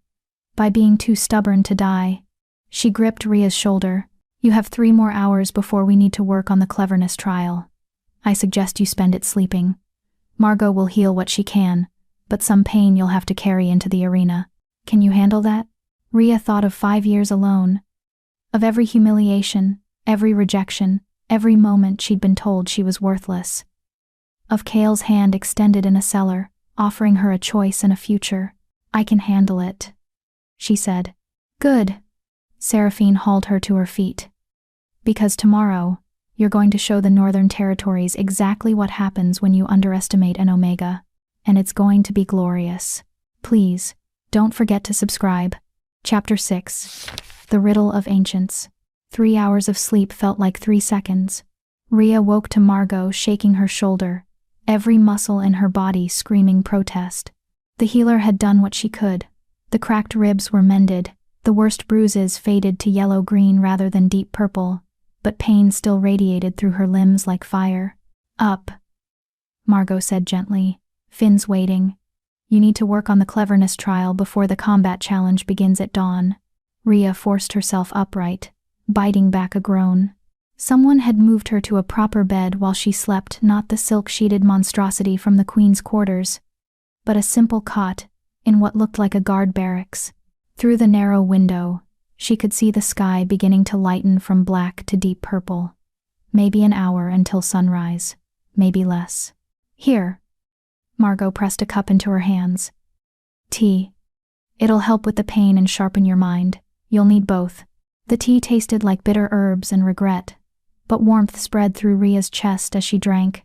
Her wolf stirred, more alert than it had been in years, and she could feel the heat building, not overwhelming yet, but present. A constant awareness of her body, of her needs, of Kale's absence. Where is he? The question slipped out before she could stop it. The Alpha King, dealing with Victor's faction. Margot's expression darkened. "They spent the night trying to stack the trials against you. Kale's been in emergency council sessions, blocking their attempts to choose your combat opponent, rig the puzzle, or manipulate the character trial." She paused. "He wanted to be here, training with you. I've never seen him so torn between duty and desire." The words warmed something in Rhea's chest that had nothing to do with the tea. She stood carefully, testing her weight on legs that felt like they belonged to someone else. Everything hurt, but it was manageable. She'd survived worse. "Take me to Finn," she said. The palace library was a cathedral to knowledge. Rhea stood in the entrance, overwhelmed by the sheer scale of it. Shelves rose 30 feet high, accessible by rolling ladders and spiral staircases. Books lined every surface, ancient tomes bound in leather, scrolls protected in glass cases, manuscripts so old the pages had turned to parchment. The smell of aging paper and ink was almost overwhelming. Impressive, isn't it? Finn's voice echoed from somewhere deep in the stacks. Took my great-great-grandfather 60 years to assemble this collection. Every book on wolf history, pack politics, ancient languages, and most importantly for our purposes, unsolved riddles and puzzles. He emerged from behind a shelf, carrying a stack of books that should have required 3 people to move. His golden eyes were shadowed with exhaustion, but his expression was alert. "I've been researching all night," Finn said, setting the books on a massive table.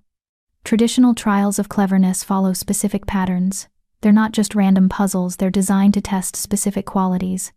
Logic, knowledge, lateral thinking, the ability to see past obvious answers to underlying truth.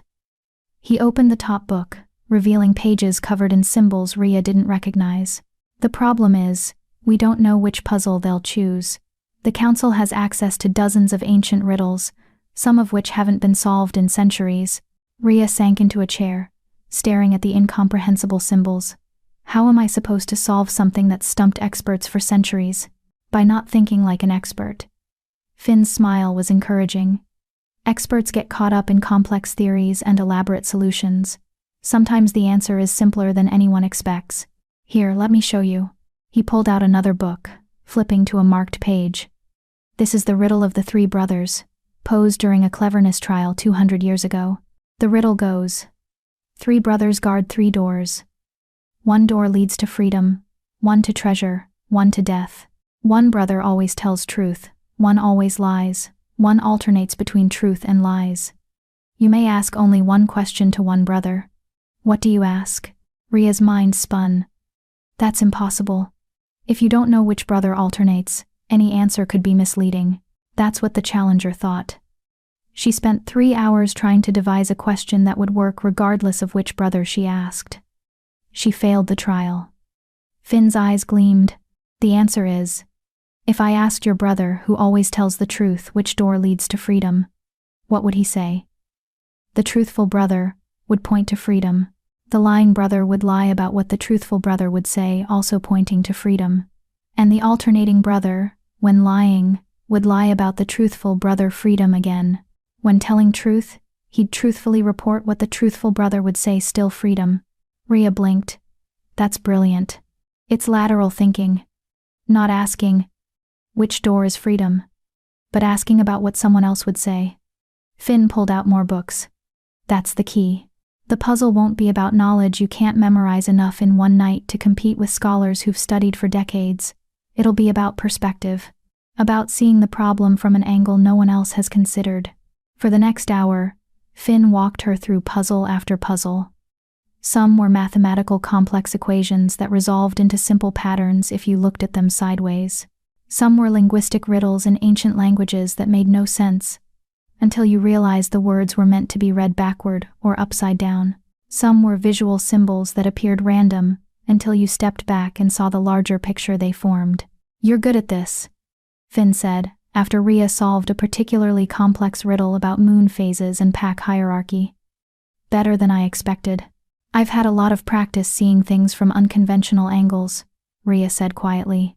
When you're an omega in an alpha-dominated pack, you learn to find paths others don't see. Hidden routes, quiet solutions, ways to survive without direct confrontation. Exactly. Finn leaned forward. That's your advantage. The Council will expect you to approach the puzzle like a scholar methodically, following established rules of logic. But you're not a scholar. You're a survivor. Use that. A bell tolled from somewhere in the palace. Finn's expression turned grim. 30 minutes until dawn. Time to move to the arena. He stood, gathering several of the books. I'll be in the spectator section with these references, just in case the puzzle involves something we studied. If you get stuck, look at me. I'll try to signal hints without being too obvious. Rhea rose on shaking legs. The tea had helped, but exhaustion dragged at her like physical weight. Between the night of combat training and the hour of mental exercises, she'd had maybe 2 hours of actual rest. Her body was running on adrenaline and stubbornness. Finn, she said, as he turned to leave. Thank you, for believing I could do this. He smiled, young and genuine, and so much like Kale's smile it made her chest ache. You're my brother's true mate. That makes you my sister, and family doesn't abandon family." He paused at the door. "Also, I put money on you succeeding. Quite a lot of money. So please don't let me down." Then he was gone, and Rhea was left alone in the vast library, surrounded by centuries of accumulated knowledge, and acutely aware of how little she actually knew. The walk to the arena felt like a march to execution. Margot accompanied her, checking her healing repeatedly and muttering about insufficient recovery time. They moved through palace corridors that grew progressively more crowded, wolves gathering for the spectacle, whispering as Rhea passed. She caught fragments of conversation, barely survived the night training, heard she bit Seraphine like a feral. Victor's chosen Gareth for combat. She doesn't stand a chance. Just wants to embarrass the Alpha King. The arena had been transformed overnight.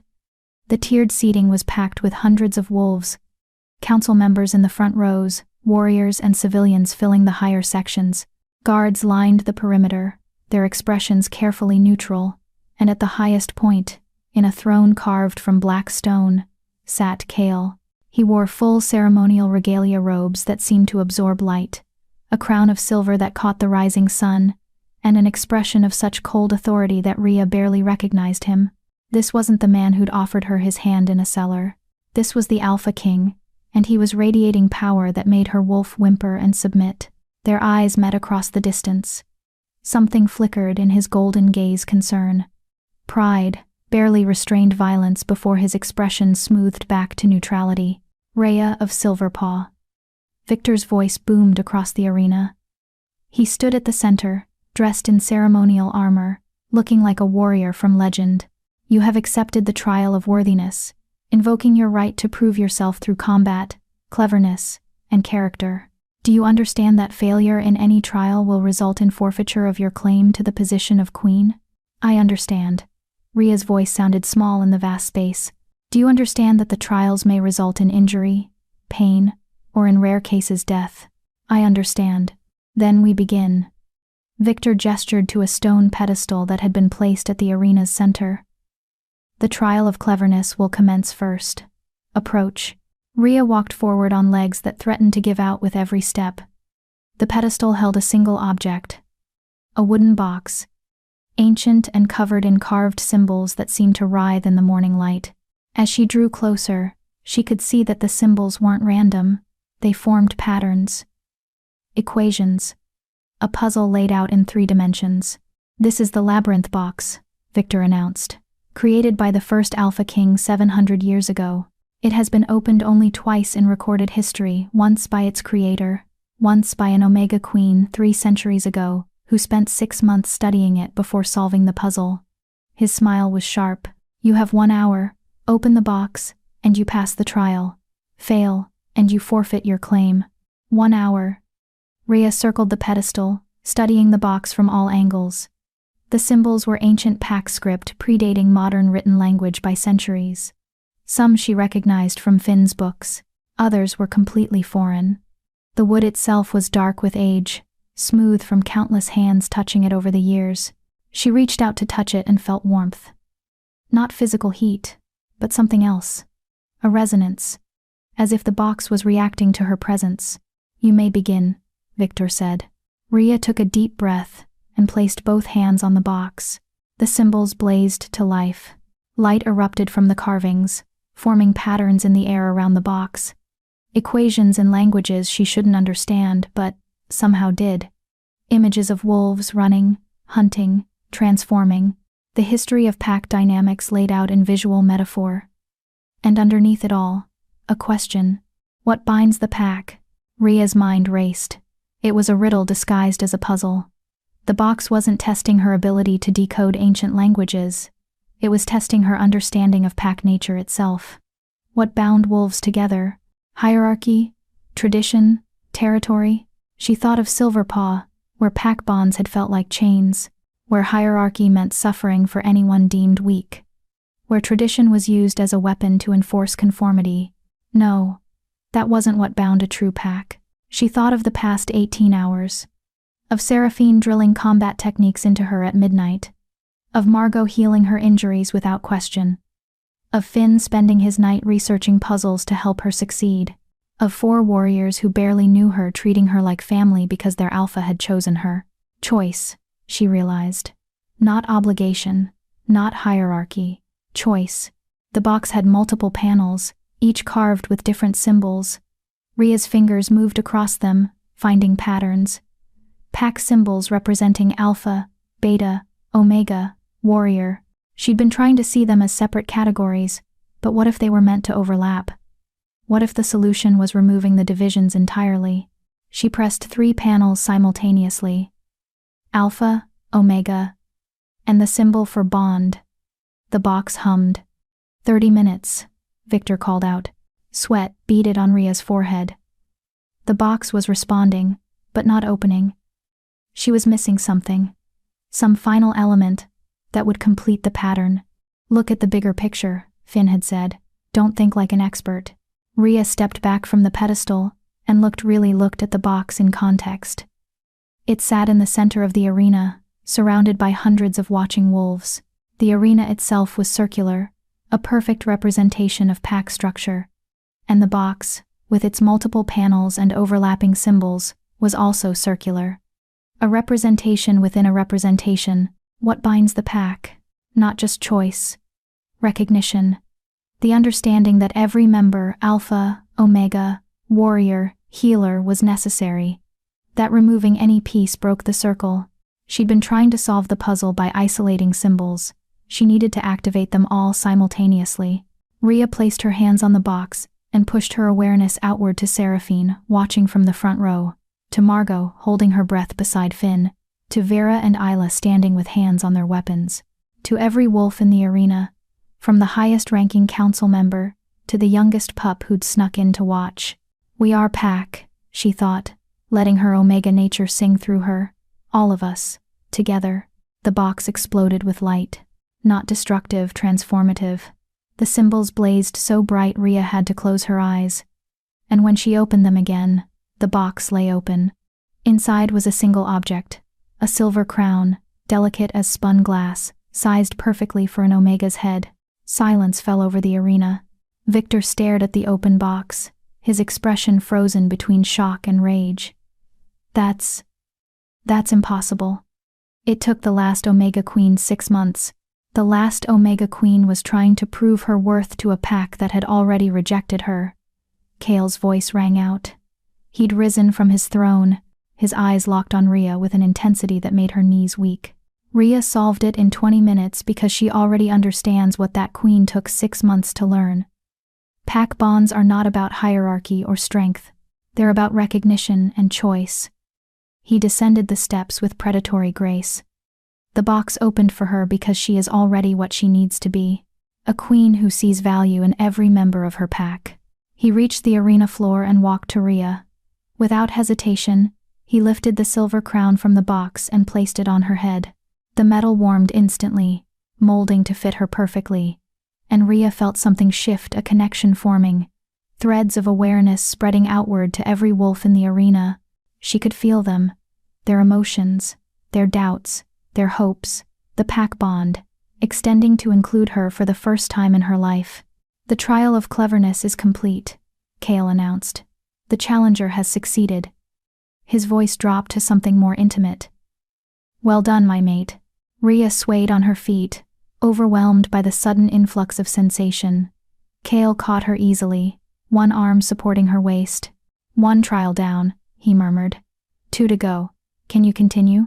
She looked up into his golden eyes and saw her own determination reflected back at her. Yes. Then let's show them what happens when an Omega refuses to quit. Kale straightened, addressing the arena. We will take a 15-minute recess before the trial of combat begins. The challenger requires rest and preparation. No. Ria's voice rang out clearly. No recess. I'm ready now. Kale's eyebrows rose. Victor's expression turned predatory. Are you certain? Kale asked quietly. Combat will be brutal. You've had no rest, and I won't get any during an actual fight. Ria met his eyes. Let's finish this. All of it. Today, something fierce and proud blazed in Kale's expression. He nodded once, then turned to face the council. The challenger has declined recess. Victor announced the combat trial. Victor's smile was all teeth. The trial of combat is simple. The challenger must face an opponent of the council's choosing. The fight continues until submission, incapacitation, or death. Since the challenger has shown unexpected resilience. His tone made it clear he didn't expect that resilience to last. The council has chosen Gareth Blacklaw as her opponent. A figure emerged from the warrior section of the stands. He was enormous, easily 7 feet tall, shoulders broader than any man had a right to be, arms thick with muscle earned through decades of combat. Scars covered every visible inch of skin, telling stories of battles won through sheer violence. His eyes, when they locked onto Rhea, held no malice, just calm certainty that this fight would end with her broken on the arena floor. Gareth is our finest hand-to-hand combatant, Victor continued. Undefeated in 214 matches. He will show appropriate restraint, of course. We don't want to kill the alpha's mate. Just prove she's unsuited for leadership. Rhea looked at the mountain of muscle and scar tissue approaching the arena floor. Every rational thought in her head screamed that this was impossible, that she should yield now, that surviving the night's training didn't mean she could survive this. But she thought of Seraphine's words. You will win through stubbornness. She thought of Kale's vision, the moon goddess declaring Rhea worthy of being his mate. And she thought of 5 years alone, surviving against every odd, refusing to die just because it would have been easier. I accept the challenge, Rhea said. Kale's hand tightened on her waist for just a moment. Then he released her, stepped back, and his expression transformed into the cold mask of the Alpha King. Let the trial of combat begin. Chapter 7. The Omega's Fury. Gareth entered the arena like a force of nature. Each step shook the ground, or perhaps that was just Rhea's imagination painting him as more monster than man.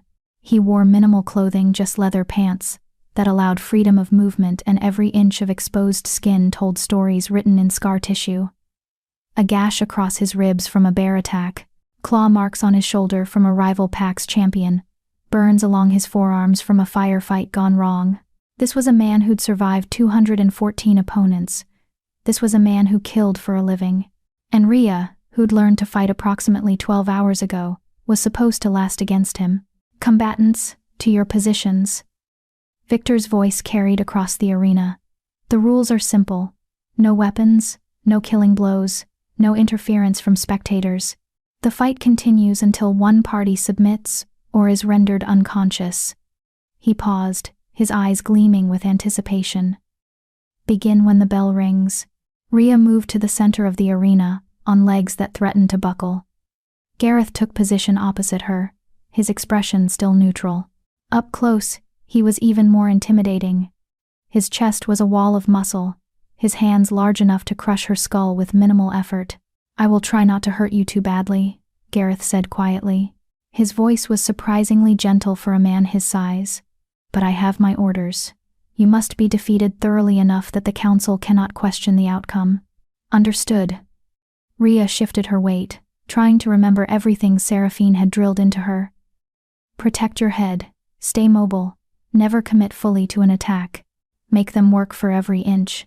I have my orders too. Don't submit. Gareth's eyebrows rose slightly. Then this will be unpleasant for both of us. The bell rang. Gareth moved impossibly fast for his size, and Rhea barely dodged the strike aimed at her midsection. She felt the air displacement as his fist passed inches from her ribs. Felt the power behind the blow that would have ended the fight instantly if it connected. She rolled left, came up in a crouch, and found Gareth already adjusting. He wasn't pursuing aggressively, he was hurting her, cutting off escape routes, forcing her into progressively smaller spaces. This was a hunter who'd fought hundreds of opponents. He knew every trick, every desperation move, every way a smaller fighter might try to survive. Rhea feinted right, then dove left. Gareth's hand shot out and caught her ankle mid-dive. The world inverted. She hit the ground hard enough to see stars, all the air exploding from her lungs. Gareth's grip was iron, dragging her backward across the packed earth. She twisted, kicked with her free leg, and somehow connected with his jaw. It was like kicking stone. Gareth's head barely moved, but his grip loosened just enough. Rhea wrenched free, scrambled to her feet, and put distance between them. Her back screamed where it had struck the ground, her ankle throbbed where he'd grabbed her, and they'd been fighting for maybe 20 seconds. "You're faster than I expected," Gareth said, rolling his jaw experimentally. That actually stung. Around them, the crowd was silent, hundreds of wolves watching, waiting to see how long the Omega could last. Rhea could feel their attention like pressure, could sense their skepticism and curiosity, and from some, a terrible hope that she might actually survive this. She couldn't let them down. Couldn't let Kale down. Couldn't let herself down. Gareth advanced again, and this time Rhea didn't retreat. She moved forward instead, not attacking directly, but angling for his blind spot. Seraphine had taught her this. Big fighters had blind spots, areas their bulk prevented them from defending effectively. The key was getting there without being caught. She almost made it. Gareth's elbow caught her in the shoulder, spinning her sideways. She felt something pop, not broken, but definitely damaged, and her left arm went partially numb. She staggered, fought for balance, and barely avoided his follow-up strike that would have crushed her windpipe. "Trust your wolf," Kale had told her through Finn. "She knows what you need." Rhea stopped trying to fight like a trained warrior. She let her wolf rise, that suppressed, beaten-down part of her that had been caged for 5 years, and her wolf was furious. Furious at Silverpaw for throwing her away. Furious at the council for testing her when she'd already proven herself by surviving the unsurvivable. Furious at this giant warrior who treated her like a problem to be solved rather than an opponent to be respected.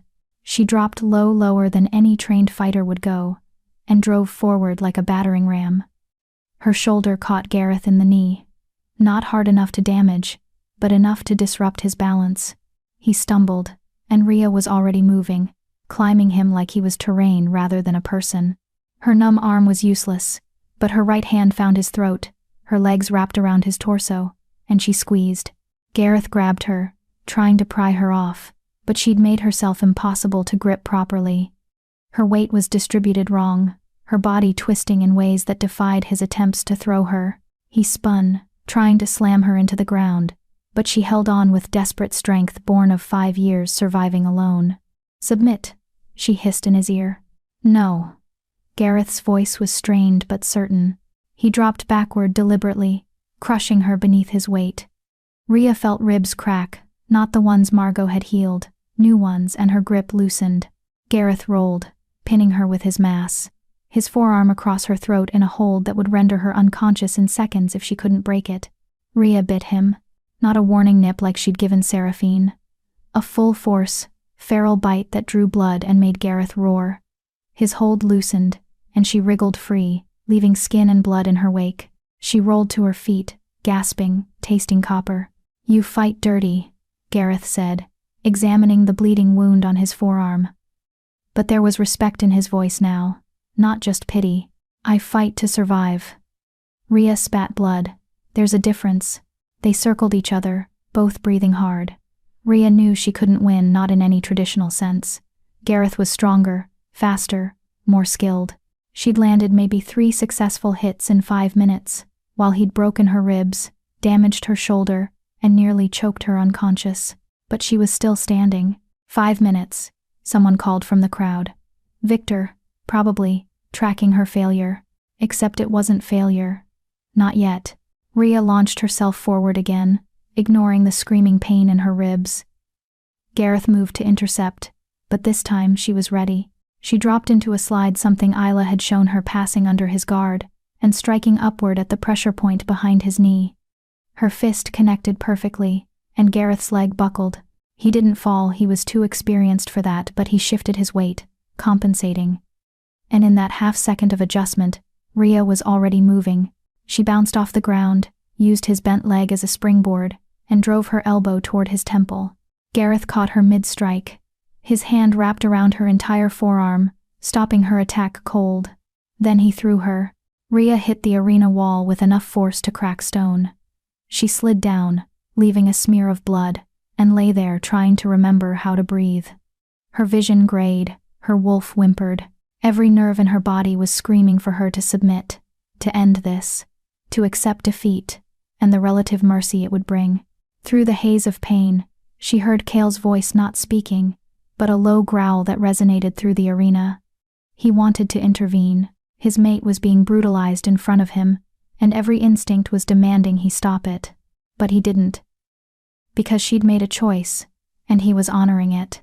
Rhea pushed herself to her hands and knees. Blood dripped from her mouth, her nose. Somewhere on her head where she'd struck the wall.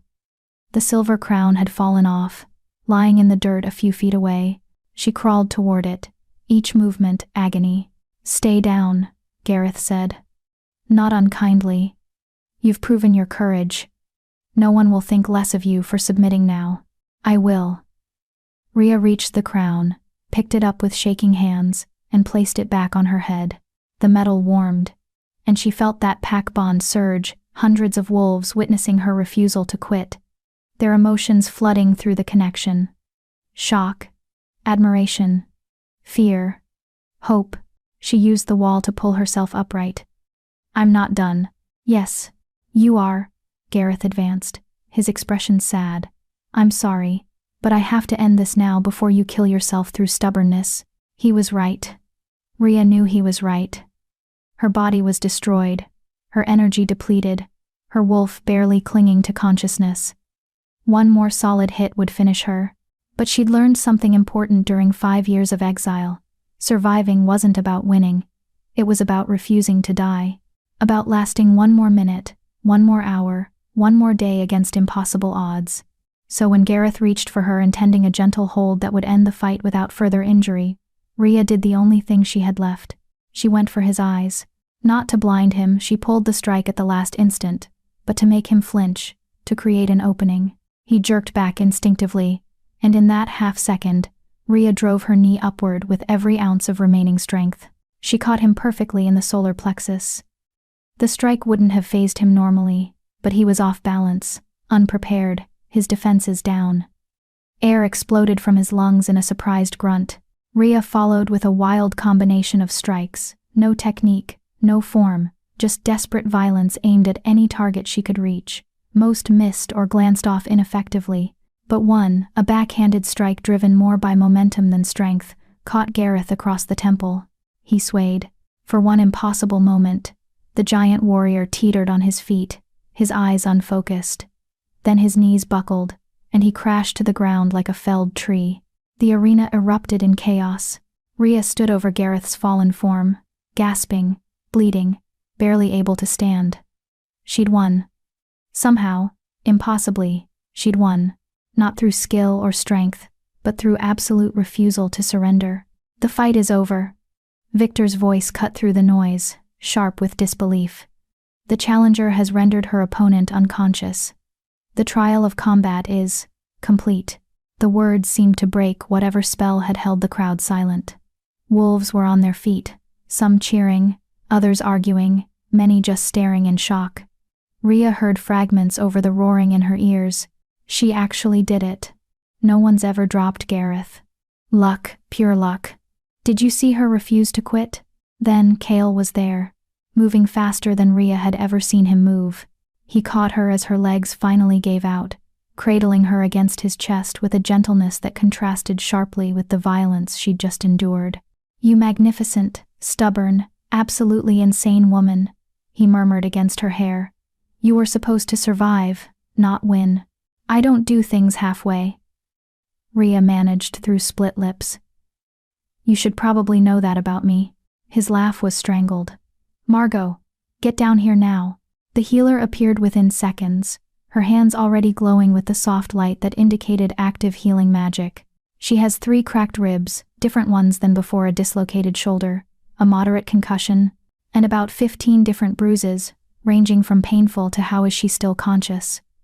Margot's hands moved over Rhea's body, knitting bone and tissue. "Also, she's in the early stages of heat, which means her pain tolerance is compromised, and her body is burning through energy faster than normal. She needs food, rest, and one more trial," Rhea interrupted. "The character test. We finish this today." "Absolutely not." Cale's voice was firm. "You can barely stand. The character trial can wait." No. Rhea pushed against his chest, forcing him to set her down even though her legs wobbled. Victor invoked traditional law. Traditional law says all 3 trials must be completed in 1 day, or the challenge is forfeit. She looked up at him. If I stop now, I lose everything. And I didn't get beaten half to death just to quit at the finish line. Cale stared at her, emotions warring across his face. Then he turned to face the council, and when he spoke, his voice carried the full weight of his authority. The challenger has completed 2 trials. She has proven her cleverness by opening the labyrinth box in record time. She has proven her combat ability by defeating Gareth Blackclaw, a warrior who has not lost a match in 12 years. He paused, letting that sink in. The final trial will commence after a 30-minute recess for medical treatment. Anyone who objects may leave now and forfeit their council position. No one moved. Victor looked like he'd swallowed something poisonous, but he nodded stiffly. 30 minutes. Then the trial of character begins. As Margot guided Rhea toward a medical tent that had been set up at the arena's edge, Rhea caught Seraphine's eye in the crowd. The warrior was grinning fiercely, and she mouthed 2 words, "Well done." Inside the tent, away from the staring crowds, Rhea finally let herself collapse. Margot worked quickly, using healing magic to repair the worst damage while Vera force-fed her protein and water. "The character trial is the most unpredictable," Vera said quietly. "No one knows what they'll throw at you. It could be a moral dilemma, a test of loyalty, a choice between competing goods." She paused. "Or it could be designed to break you psychologically where combat couldn't break you physically." "Comforting," Rhea muttered. "I'm not here to comfort you. I'm here to prepare you." Vera's blue eyes were serious.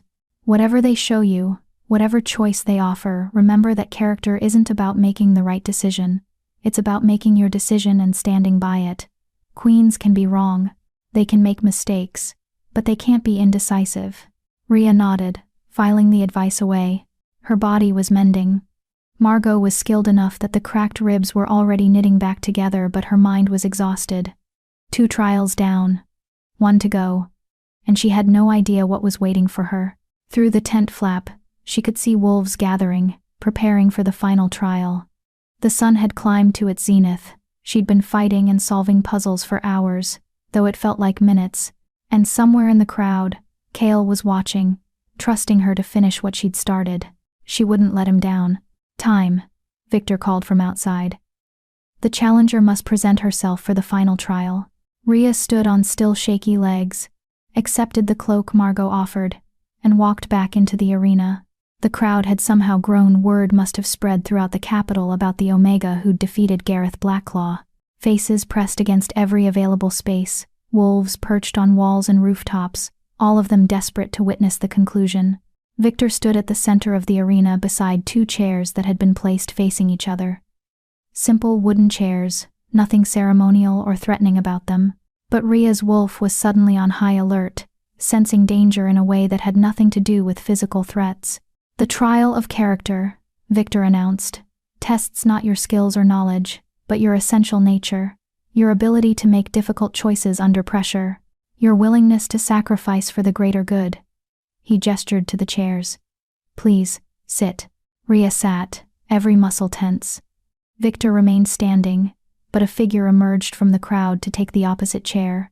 Lyanna, Rhea's twin sister, sat across from her, wearing the formal robes of a Silverpaw Pack Alpha in training. She looked exactly as Rhea remembered, beautiful in that classical alpha way, with strong features and confident bearing and eyes that had once held affection but now held only calculation. "Hello, sister," Lyanna said softly. "It's been a long time," and Rhea realized with dawning horror what the character trial would be. Chapter 8. The Choice of Blood. Rhea couldn't breathe. 5 years. 5 years since she'd seen her twin's face, heard her voice, been close enough to touch the person who'd shared a womb with her. 5 years since Lyanna had stood before the Silverpaw Council and called her a genetic aberration that needed to be removed for the greater good. Surprised? Victor's voice held dark amusement. "The trial of character requires a genuine test, not some abstract moral dilemma, but a real choice, with real consequences. So we invited your sister to participate. She came quite willingly, I might add." Liana's expression remained neutral, but Rhea caught the slight tension around her eyes. Her twin was nervous. Good. She should be. The trial is simple, Victor continued. Liana of Silverpaw has traveled here under a flag of diplomacy to discuss potential reconciliation between her pack and the Northern Territories. However, during her journey, our scouts discovered that Silverpaw forces are massing at our southern border, a clear preparation for invasion, timed to coincide with this trial to catch us distracted and unprepared. Murmurs rippled through the crowd. Rhea felt the pack bond surge with alarm and anger. An invasion, during a sacred trial. The dishonor of it was staggering. Liana claims she knew nothing of these military movements, Victor said. She insists she came in good faith, that Elder Morana acted without informing the Alpha heirs. She may be telling the truth. Or she may be a spy, sent to gather intelligence while her pack prepares for war. His smile was sharp. Your choice, Queen Rhea, is this. Do you believe your sister? Do you grant her sanctuary as a diplomatic guest? Or do you declare her a spy and order her execution as an enemy combatant? The arena fell silent. Rhea stared at her twin, searching for some sign of the girl who'd held her hand during childhood thunderstorms, who'd shared secrets in the dark, who'd promised they'd always protect each other no matter what. But that girl was gone, replaced by this polished alpha who'd betrayed her without hesitation when it became politically convenient. This is insane. Kale's voice cut through the tension. He'd risen from his throne, fury radiating from him in waves. You're asking her to judge her own sister based on incomplete intelligence. I'm asking her to prioritize pack safety over personal sentiment, Victor interrupted, which is exactly what a queen must do. If she chooses wrong, grants sanctuary to a spy, or executes an innocent diplomat, the consequences will be catastrophic. But that's the nature of leadership. Difficult choices with imperfect information. And if I refuse to choose? Rhea asked quietly. Then you fail the trial. Victor's tone was flat. A queen who cannot make hard decisions is no queen at all. You have until the sand runs out. He gestured to an hourglass that had been placed on a stand beside the chairs. 10 minutes. The sand began to fall. Rhea looked at her sister. Really looked at her. Liana had changed in 5 years. The softness of youth had been replaced by the hardened features of someone who'd climbed the pack hierarchy through ruthless determination. But there were shadows under her eyes, lines of tension around her mouth, and her hands, folded primly in her lap, were trembling. Did you know? Rhea asked. About the invasion? No. Liana's answer came immediately. I swear by the moon goddess. I had no knowledge of military movements. Mother sent me here with instructions to observe your trials, report back on Northern Territory defenses, and, she hesitated. And what? And offer you a chance to come home. Liana's voice dropped. If you failed the trials, if the Northern Territories rejected you, Mother authorized me to negotiate for your return. With conditions, of course. The sterilization order still stands. But you'd be allowed back into the pack, given a position in the kitchens, permitted to live out your life in relative comfort. The words landed like blows. Even now, even after everything, Silverpaw saw her as a problem to be managed rather than a person with value, and Liana had delivered the message without apparent irony, as if offering to take her back on the condition she mutilate herself was somehow generous. You really don't see it, do you? Rhea said softly. You don't see how wrong that is. I see reality. Liana leaned forward. You're Omega, Rhea. In our pack, in most packs, that means limitations. I didn't make those rules. I'm just trying to survive within them and help you survive too, in whatever way I can. By testifying against me at my exile trial, by calling me defective? Liana flinched. I said what Mother told me to say. If I'd defended you, she would have exiled both of us. I chose survival. I chose the pack over personal loyalty. That's what alphas do. No. Rhea's voice hardened. That's what cowards do. Alphas protect their pack, all of it, not just the strong members. You threw me away to save yourself, then convinced yourself it was noble sacrifice. I was trying to protect you. Liana's composure cracked. Don't you understand? If I'd defended you, Mother would have made your exile so much worse. I testified against you so she'd be satisfied. so she'd give you supplies and a cabin instead of just throwing you to the wolves with nothing. I saved your life, and you've hated me for it ever since." The words hung between them, and Rhea felt something shift in her understanding. She'd spent 5 years believing Liana had betrayed her out of ambition or cruelty, but what if her twin had been trying, in her limited, misguided way, to help? What if the testimony had been calculated, not to destroy Rhea, but to make her exile survivable? It didn't excuse what Liana had done, but it complicated it.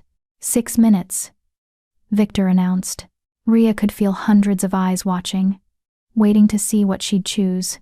Through the pack bond, she sensed their emotions. Some wanted mercy, believing family deserved consideration. Others wanted justice, seeing Liana as a symbol of Silverpaw's cruelty. Still others simply wanted to see what their potential queen valued more, blood or duty. "Tell me about the invasion," Rhea said. "If you don't know the details, tell me what you do know about Silverpaw's military capabilities. Prove you're not a spy." Liana's eyes widened. "I can't. That information could be used against my birth pack. Even if I'm telling the truth about not knowing the invasion plans, revealing military intelligence would make me a traitor. So, you're asking me to trust you while refusing to prove you're trustworthy. I'm asking you to remember that we're sisters, that we shared a womb, a childhood, a bond that shouldn't break just because pack politics tore us apart." Liana's voice cracked. "I'm asking you to show mercy. Mercy." Rhea thought of Elder Marana declaring exile was mercy. Thought of Victor claiming this impossible choice was about leadership. Thought of every time someone had told her to accept cruelty as kindness, because that's just how the world worked. She was tired of other people's definitions of mercy. 4 minutes, Victor said. Rhea stood, ignoring the protest from her still healing ribs. She walked to where Kale sat, his golden eyes tracking her every movement. When she reached him, she knelt not in submission, but to speak privately. "Tell me honestly," she said quietly. "Is there really an invasion force at the border?" "Yes." Kale's voice was grim. "Our scouts confirmed it an hour ago. Approximately 300 Silverpaw warriors, positioned for a coordinated assault. They're waiting for something, probably a signal from inside our territory. And if Liana is a spy? If I grant her sanctuary, and she sends that signal? Then we'll face a 3-front attack while our forces are dispersed for the trial. We'll win Northern Territory, always wins, but we'll take casualties. Good wolves will die." His eyes searched hers. "But if she's innocent, and you execute her, you'll start a war based on suspicion rather than fact. Silverpaw will use her death as justification for retaliation, and the Continental Council will support them. So either choice could trigger war." "Yes." Kale's hand came up to cup her cheek, the gesture achingly gentle. "I can't make this choice for you, Rhea. This is what it means to be queen, carrying the weight of decisions that have no good outcome. Whatever you choose, I'll support you. The pack will support you, but you have to be the one to choose." Rhea looked into his eyes and saw complete trust. He wasn't trying to guide her toward a specific decision. He was simply standing beside her, ready to face the consequences together. She stood and returned to face her sister. 2 minutes, Victor announced. "I need you to understand something," Rhea said to Liana. "When you testified against me, when you called me genetically defective and dangerous, you weren't protecting me, you were protecting yourself. You chose your position over our bond, and that choice had consequences. I've spent 5 years learning to survive without you, without the pack, without anyone who was supposed to care about me. I don't need your version of mercy anymore." Liana's face paled. "So, you're going to execute me, your own sister?" "No." Rhea's voice was steady. "I'm going to do what you never did for me. I'm going to tell you the truth, even when it's uncomfortable, even when it costs me something." She turned to address the entire arena, her voice carrying to every corner.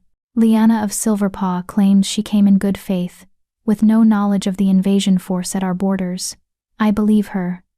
Murmurs of surprise rippled through the crowd. "I believe her because I know my sister. She's ambitious, politically minded, and willing to make hard choices to advance her position. But she's not a spy. She's a pawn sent here by Elder Marana to distract us while Silverpaw prepared for war. but kept ignorant of the actual plan so her ignorance would seem genuine. Victor's expression turned calculating. So you grant her sanctuary? No. Rhea met Liana's shocked gaze. I'm declaring her a political prisoner. She'll be held in comfortable confinement, treated well, given every courtesy, but she won't be free to leave or communicate with Silverpaw until the invasion threat is resolved. She came here as a diplomat, and diplomats are often detained during wartime. This is neither execution nor sanctuary. It's pragmatic compromise. That's not one of the options I gave you. Victor protested. You gave me two choices, both designed to make me fail, Rhea said coldly. Execute her, and I'm a monster who kills family without proof. Grant sanctuary, and I'm naive fool who prioritizes sentiment over security. But queens don't have to accept false dichotomies. We make our own options. She looked at Liana, whose eyes were bright with unshed tears. You'll be treated as an honored guest, Rhea continued. Given comfortable quarters, good food, books, and whatever entertainment you desire. But you'll also be watched constantly, and you won't be permitted to leave until this crisis is over. When it's resolved, when we know for certain whether you were complicit or ignorant, we'll revisit your status. Maybe you'll go home. Maybe you'll stand trial. Or maybe, she paused, maybe you'll choose to stay and learn what it means to be part of a pack that values all its members, not just the strong ones. Silence fell across the arena.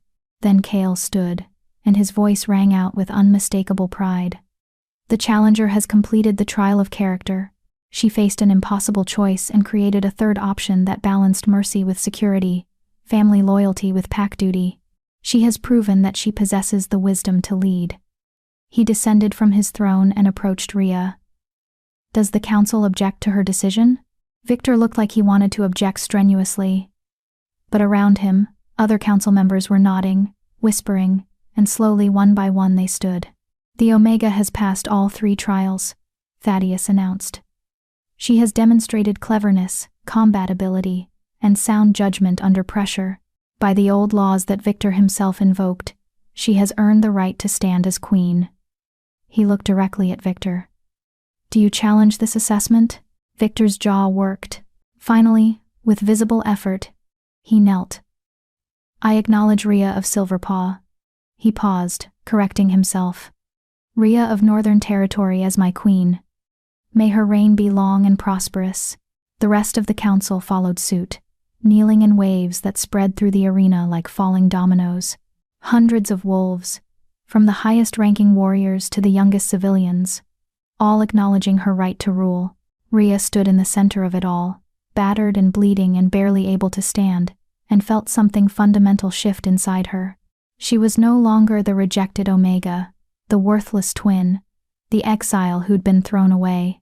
She was their queen, and she'd earned it through blood and stubbornness, and refusing to accept anyone else's definition of who she could be. Kale moved behind her, placing his hands on her shoulders. One more thing, he said quietly. The trials are complete. The pack has accepted you, but we still need to finalize the mate bond. His breath was warm against her ear. The full moon rises tonight. Traditional ceremony requires that we complete the bonding before the lunar cycle ends. Are you ready? Rhea thought of everything that had led to this moment. The cellar, the blizzard, the cabin surrounded by 30 wolves, the training, the trials, the choices that had brought her from exile to coronation in less than 2 days. She thought of Kale's hand extended in the darkness, offering her a future she'd never dared imagine. Yes, she said. I'm ready. His arms tightened around her, and she felt his relief through their incomplete bond. Then tonight, under the full moon, you become truly mine, and I become truly yours. He turned her to face him, his golden eyes blazing with intensity. Rest now, my queen. Heal, because when the moon rises, I'm going to show you exactly what it means to be the mate of an alpha king. Heat flooded through Rhea, not just the biological heat of her Omega nature, but something deeper. Want, need, the recognition that this man, this impossible, powerful, gentle man, was hers in a way nothing else had ever been. I'll be ready, she promised. Around them, the pack was celebrating cheers and howls rising to meet the afternoon sun. But Rhea barely heard them. She was focused on Kale, on the promise in his eyes, on the future that stretched before them like an unwritten story.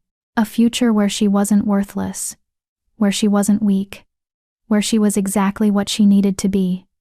Herself, flawed and fierce. And finally, free. Margot appeared with a wheelchair. You've been standing for 20 minutes on 3 cracked ribs and a concussion. Sit down before you fall down. Rhea sat gratefully, letting the healer push her toward the medical tent. As they passed through the crowd, wolves reached out to touch her, not with pity or contempt, but with reverence. Their queen, their Omega, who'd defeated a legendary warrior, solved an ancient puzzle, and navigated an impossible political situation. But before they reached the tent, Liana's voice called out, "Rhea, wait." Rhea gestured for Margot to stop. Liana approached slowly, flanked by 2 guards who'd been assigned to escort her to her confinement. Up close, Rhea could see the tears streaking her sister's face. "I'm sorry," Liana whispered. "For the trial. For my testimony. For every moment, I chose politics over family. I told myself I was protecting you, but really I was just protecting myself from Mother's wrath. You deserved better. You deserved a sister who would fight for you, not abandon you when things got hard." Rhea studied her twin, this person, who'd shared her DNA but not her values, who'd been shaped by the same pack that had rejected Rhea, but had learned completely different lessons from it. "You did what you thought you had to do," Rhea said finally. "I don't forgive you, not yet. Maybe not ever. But I understand you better now. And maybe that's enough for now." Liana nodded, accepting the non-forgiveness with more grace than Rhea expected. "For what it's worth, I'm glad you found this. A pack that values you, an alpha who sees your worth, a position where you can make the changes you always talked about when we were children." She smiled sadly. "You were always meant for more than Silverpaw could offer. I just wish I'd realized it before I helped them throw you away." "So do I," Rhea said quietly. "But we don't get to rewrite the past, only move forward from where we are." The guards led Liana away, and Rhea let herself be wheeled into the medical tent where Margot immediately began fussing over her injuries. But her mind was already moving forward, planning for the night ahead, the full moon, the mating ceremony, the final step in becoming not just queen, but Kale's true mate in every sense of the word. She'd survived exile, passed the trials, earned her crown through blood and determination. Now it was time to claim her future. Chapter 9. The Moon's Blessing. The moon rose like a promise. Rhea stood in the queen's chambers, truly hers now, not just borrowed space, watching silver light spill across the northern capital. From this high tower, she could see the entire territory spread below, the palace grounds with their manicured gardens, the city with its winding streets and bustling markets now quiet in the evening, and beyond that, the wild forests that stretched to the horizon, all of it hers to protect, hers to guide, hers to rule. The thought should have been terrifying. Instead, it felt right. "Stop staring at the moon like it's going to give you answers." Seraphine's voice came from behind her. "It won't. Trust me, I've asked." Rhea turned to find her chambers had been invaded by the Queen's Guard, all 4 women present, carrying various items that ranged from ceremonial to alarming. Seraphine held a dress of white silk that seemed to glow in the moonlight. Vera carried oils and perfumes. Isla had brushes and cosmetics. And Margot held a book that looked ancient and slightly forbidden. "What is that?" Rhea asked warily. "Educational materials." Margot's expression was perfectly innocent. "Mating ceremonies involve certain activities that you may not have experience with. Given your sheltered upbringing and 5 years of isolation." Heat flooded Rhea's face. "I know how mating works. Knowing and experiencing are different things." Margot opened the book to a marked page. "For instance, did you know that alpha knots can ender?" "Margot." Seraphine's voice cracked like a whip. "We agreed. No traumatizing the queen before her mating ceremony." "I'm not traumatizing, I'm educating." But Margot closed the book with obvious reluctance. "Fine. But if things go wrong tonight, don't blame me. Nothing will go wrong. Isla began laying out cosmetics on the dressing table. The Alpha King has been planning this ceremony for 2 days. Every detail has been considered. Every tradition honored. It's going to be perfect. Except for the part where our queen can barely walk. Vera gestured at Ria's still healing injuries. Margot, how much of her damage did you actually repair? Enough that she won't die during the ceremony. Margot's tone was defensive. The ribs are mended, the concussion resolved, the shoulder back in its socket. But there's only so much healing magic can do in 8 hours. She's going to be sore, tired, and probably in moderate pain throughout the entire bonding. She paused, though the endorphins from the mate bond completion will help with that. Supposedly, Ria's voice rose slightly. I've never personally completed a mate bond, so I'm working from theoretical knowledge and historical accounts. Margot's expression turned thoughtful. Though I did assist with Queen Alara's mating ceremony 15 years ago, and she seemed quite satisfied with the outcome. At least until the poisoning. Can we maybe not mention the queen who got poisoned right before Ria's coronation? Seraphine suggested dryly. Just a thought. Right. Sorry. Margot smiled apologetically. The point is, you'll be fine. Probably. Almost certainly.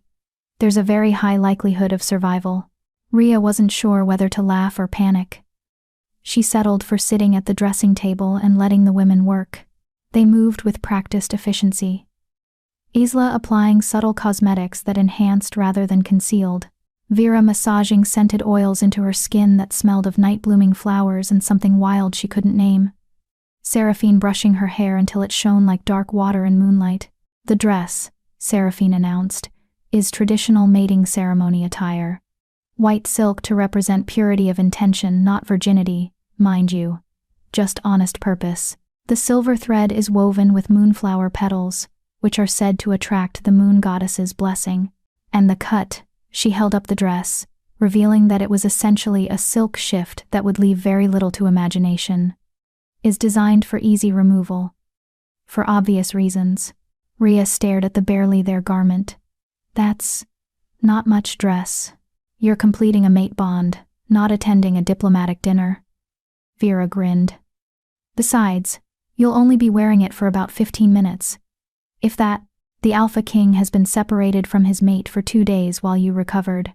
He's been pacing his chambers like a caged wolf, driving his advisors insane.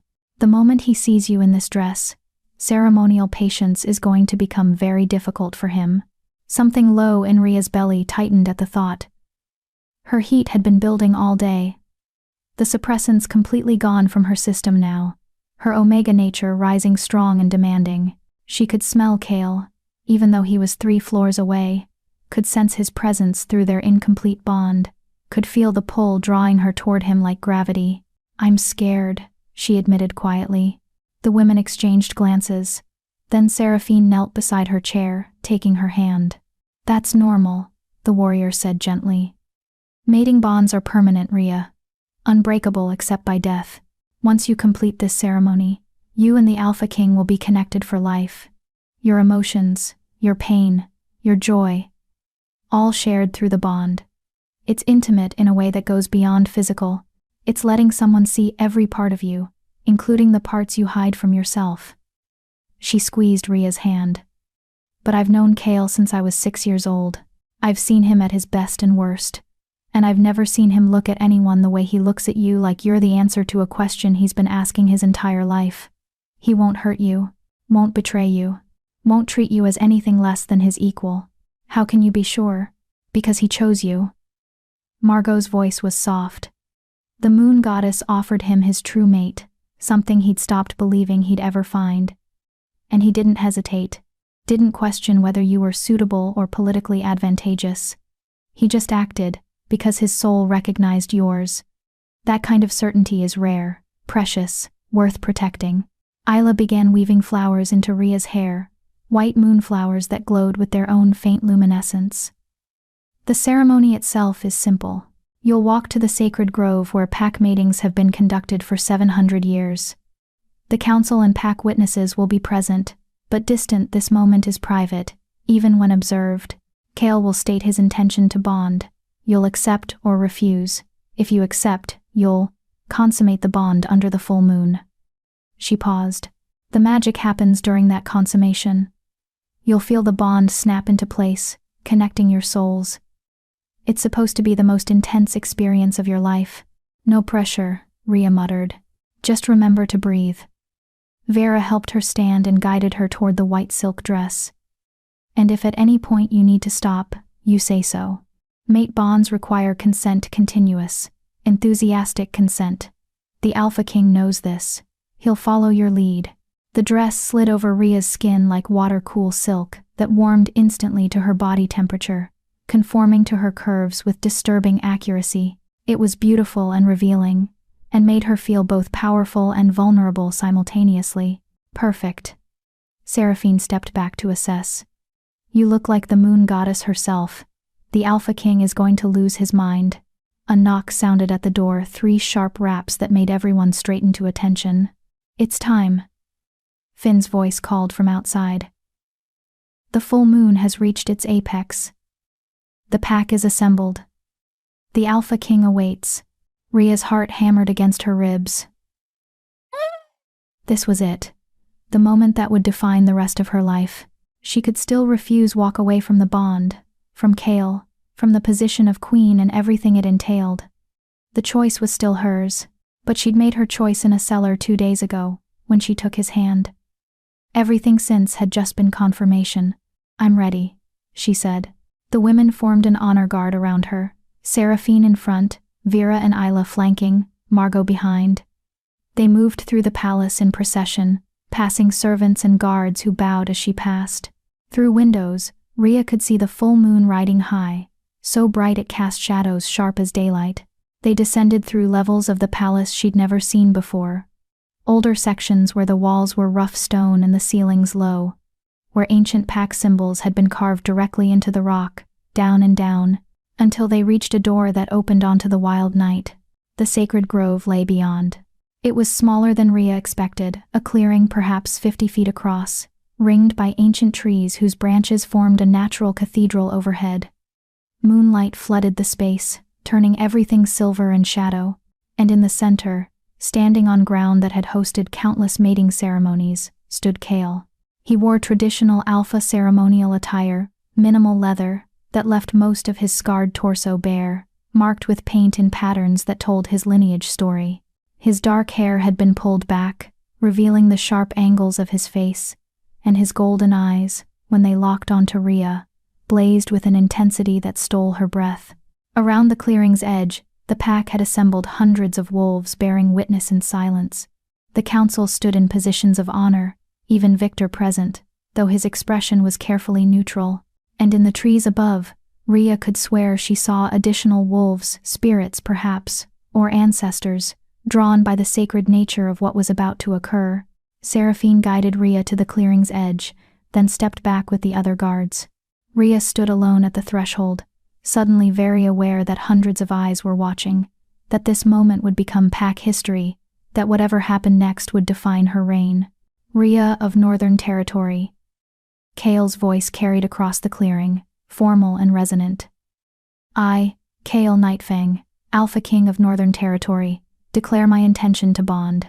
I offer you my protection, my loyalty, my strength, and my soul. I swear by the moon goddess to honor you as my equal, cherish you as my mate, and stand beside you through every challenge our future brings. He extended his hand, an echo of that first offer in the cellar. Do you accept this bond? Every wolf in the grove held their breath. Rhea stepped forward into the moonlight. The silver dress glowed, and she felt the pack bond surge, hundreds of wolves connected to her through threads of shared purpose and recognition. They were waiting for her answer, trusting her to make the right choice, believing she was worthy of standing beside their Alpha King. She'd spent 5 years believing she was worthless, 2 days proving she was wrong. Time to finish the transformation. I, Rhea, of Northern Territory, accept your bond. Her voice rang clear despite her racing heart. I offer you my truth, my courage, my loyalty, and my soul. I swear by the moon goddess to stand beside you as queen, to guide our pack with wisdom and compassion, and to love you with everything I am. She walked forward and took his hand. I accept this bond, Kale Nightfang. Make me yours. The words were barely out of her mouth before Kale pulled her into his arms. His kiss was claiming and gentle simultaneously, lips that demanded and asked permission in the same breath. Hands that held her like she was precious and unbreakable, despite knowing exactly how strong she'd proven herself to be. Rhea melted into him, feeling his warmth, his strength, his absolute certainty that she belonged right here. When they broke apart, both breathing hard, Kale's eyes had gone pure gold, his wolf rising to the surface, eager to complete the bond. "The witnesses may leave," he announced, his voice rough with barely restrained need. "The bond will be completed in privacy." The pack began to disperse, warriors and civilians filing out of the grove with varying expressions of anticipation and amusement. The Queen's Guard lingered until Seraphine caught Rhea's eye and mouthed, "Breathe. Enjoy. We'll be guarding the perimeter." Then, they were alone. Kale's hand came up to cup Rhea's face, his thumb tracing her cheekbone with devastating gentleness. "Last chance," he said quietly. "Once we complete this bond, it's permanent. You'll be tied to me, my emotions, my wolf, my very soul for the rest of our lives. If you have any doubts, any hesitation, tell me now." Rhea looked up into those golden eyes and saw her future. Challenges and triumphs, political battles and quiet moments, a lifetime of standing beside this impossible man who'd traveled through a blizzard because a goddess told him his mate was dying. She saw everything she'd never dared hope for. "No doubts," she whispered. "Make me yours, Alpha King." Completely. The last thread of Kale's restraint snapped. He lifted her easily, cradling her against his chest as he carried her to the center of the grove, where soft moss had been laid out like a bed. The moon overhead seemed to grow brighter, bathing them in silver light as he laid her down gently, his body covering hers with careful precision that protected her still healing injuries. "Tell me if anything hurts," he murmured against her throat. "Tell me if you need me to stop, slow down, or change position. This is about us, Rhea. Not tradition or ceremony or pack expectations. Just us. Then stop talking and kiss me again." His laugh was low and warm. "As my queen commands." The kiss was deeper this time, more urgent, his tongue sliding against hers in a rhythm that promised things to come. Rhea's hands found the planes of his chest, tracing scars and muscle, learning the map of him through touch. His skin was fever hot, his heart thundering beneath her palm, his wolf so close to the surface she could feel it pushing against his control. Kale's hands moved to the silk dress, and with one smooth motion, he pulled it over her head. Cool night air hit her skin for a moment, before his warmth covered her again, skin to skin, nothing between them but moonlight and mutual need. "Beautiful," he breathed. "You're so damn beautiful." Rhea wanted to protest she was still bruised, still healing, still marked by combat and hardship. But the look in his eyes made the protest die unspoken. He saw her, all of her, damaged and strong and imperfect, and found her beautiful anyway. His hands moved over her with reverent exploration, mapping her curves, her scars, the places that made her gasp and arch into his touch. When his mouth followed the same path, Rhea stopped thinking about ceremony or pack witnesses, or anything beyond the sensation of being worshipped by someone who'd promised to cherish her. "Kale." His name came out as a plea. I know." His voice was strained. "I can feel what you need through the bond. It's pulling at me, demanding I complete this." He raised his head, his eyes searching hers. "Are you ready?" Instead of answering with words, Rhea pulled him down into another kiss, deep and demanding, her body arching up to meet his, her wolf singing with recognition and need and an absolute certainty that this was right. Kale positioned himself, his body trembling with the effort of maintaining control. Then slowly, so slowly, it was almost torture, he pressed forward. The moment he entered her, the world exploded into light. The bond snapped into place with the force of lightning striking. Suddenly Rhea could feel Kale's emotions, his overwhelming love, his fierce protectiveness, his absolute awe that she was his mate. She could sense his wolf, powerful and wild and utterly devoted to her. She could feel his pleasure mixing with hers, amplifying, creating a feedback loop that threatened to overwhelm. Rhea. Her name was a prayer and a curse. "I can feel everything. Your pain, your pleasure, your gods. This is intense. Don't stop." Her voice was barely recognizable. "Please don't stop." They moved together, finding a rhythm that was both ancient and entirely new, building towards something that transcended physical pleasure into spiritual connection.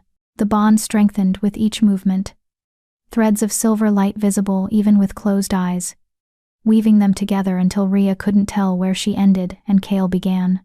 Above them, the moon blazed brighter, as if the moon goddess herself was witnessing and blessing their union.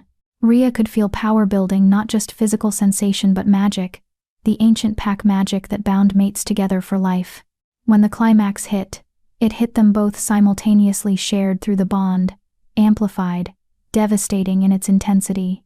Rhea heard herself cry out, heard Kale's answering roar, felt his body lock and his knot form, binding them together as mate bonds had bound wolves for millennia. Light exploded behind her eyelids, the bond cemented completely, permanent and unbreakable, connecting their souls in a way that would last until death parted them. And in that moment of perfect unity, Rhea felt something else, a presence, vast and ancient and kind. The moon goddess, brushing against their consciousness, offering her blessing and a single whispered message, "Well chosen, my children. Well chosen." Then the presence faded, leaving only Rhea and Kale tangled together in the moonlight, breathing hard, connected in body and soul and spirit. That was... Kale's voice was hoarse. "I don't have words." "Me neither." Rhea's entire body was singing, every nerve alive with sensation and magic and overwhelming emotion. Through the bond, she could feel Kale's love like a physical presence, warm and solid and absolutely certain. "Is it always like that?" "No, true mate bonds are." He trailed off, pressing his forehead to hers. "I've heard stories. My parents were mates, not true mates, just political convenience that grew into affection. They loved each other, but it was nothing like this. This is everything," Rhea finished. "Everything," he agreed. They lay together as his knot slowly released, neither willing to move, both savoring the absolute rightness of being together. Around them, the sacred grove glowed with residual magic, and somewhere in the distance, Rhea could hear wolves howling, the pack celebrating their alpha king's successful mating.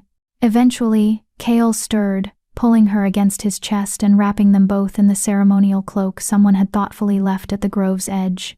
"We should return to the palace," he murmured, "present ourselves to the pack as officially bonded mates.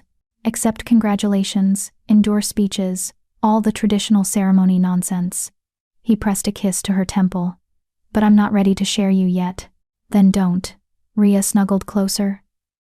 "The pack can wait another hour. Right now, I just want to be here with you, feeling this bond, not thinking about politics or responsibility, or anything beyond this moment. As my queen commands." Kale's arms tightened around her. "Though I should warn you, this bond thing goes both ways. I can feel your exhaustion, your pain, the toll the trials took on your body.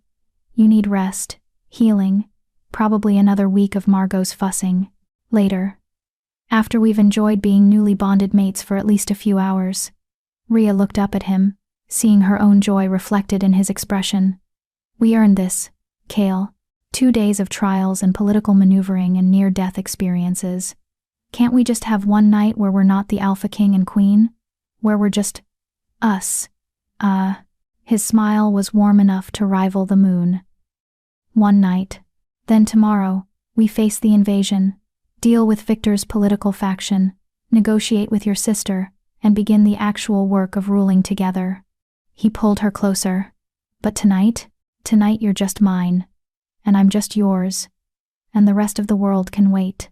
Rhea closed her eyes, feeling the bond hum between them, a constant presence that meant she'd never be alone again, never be unwanted, never be worthless.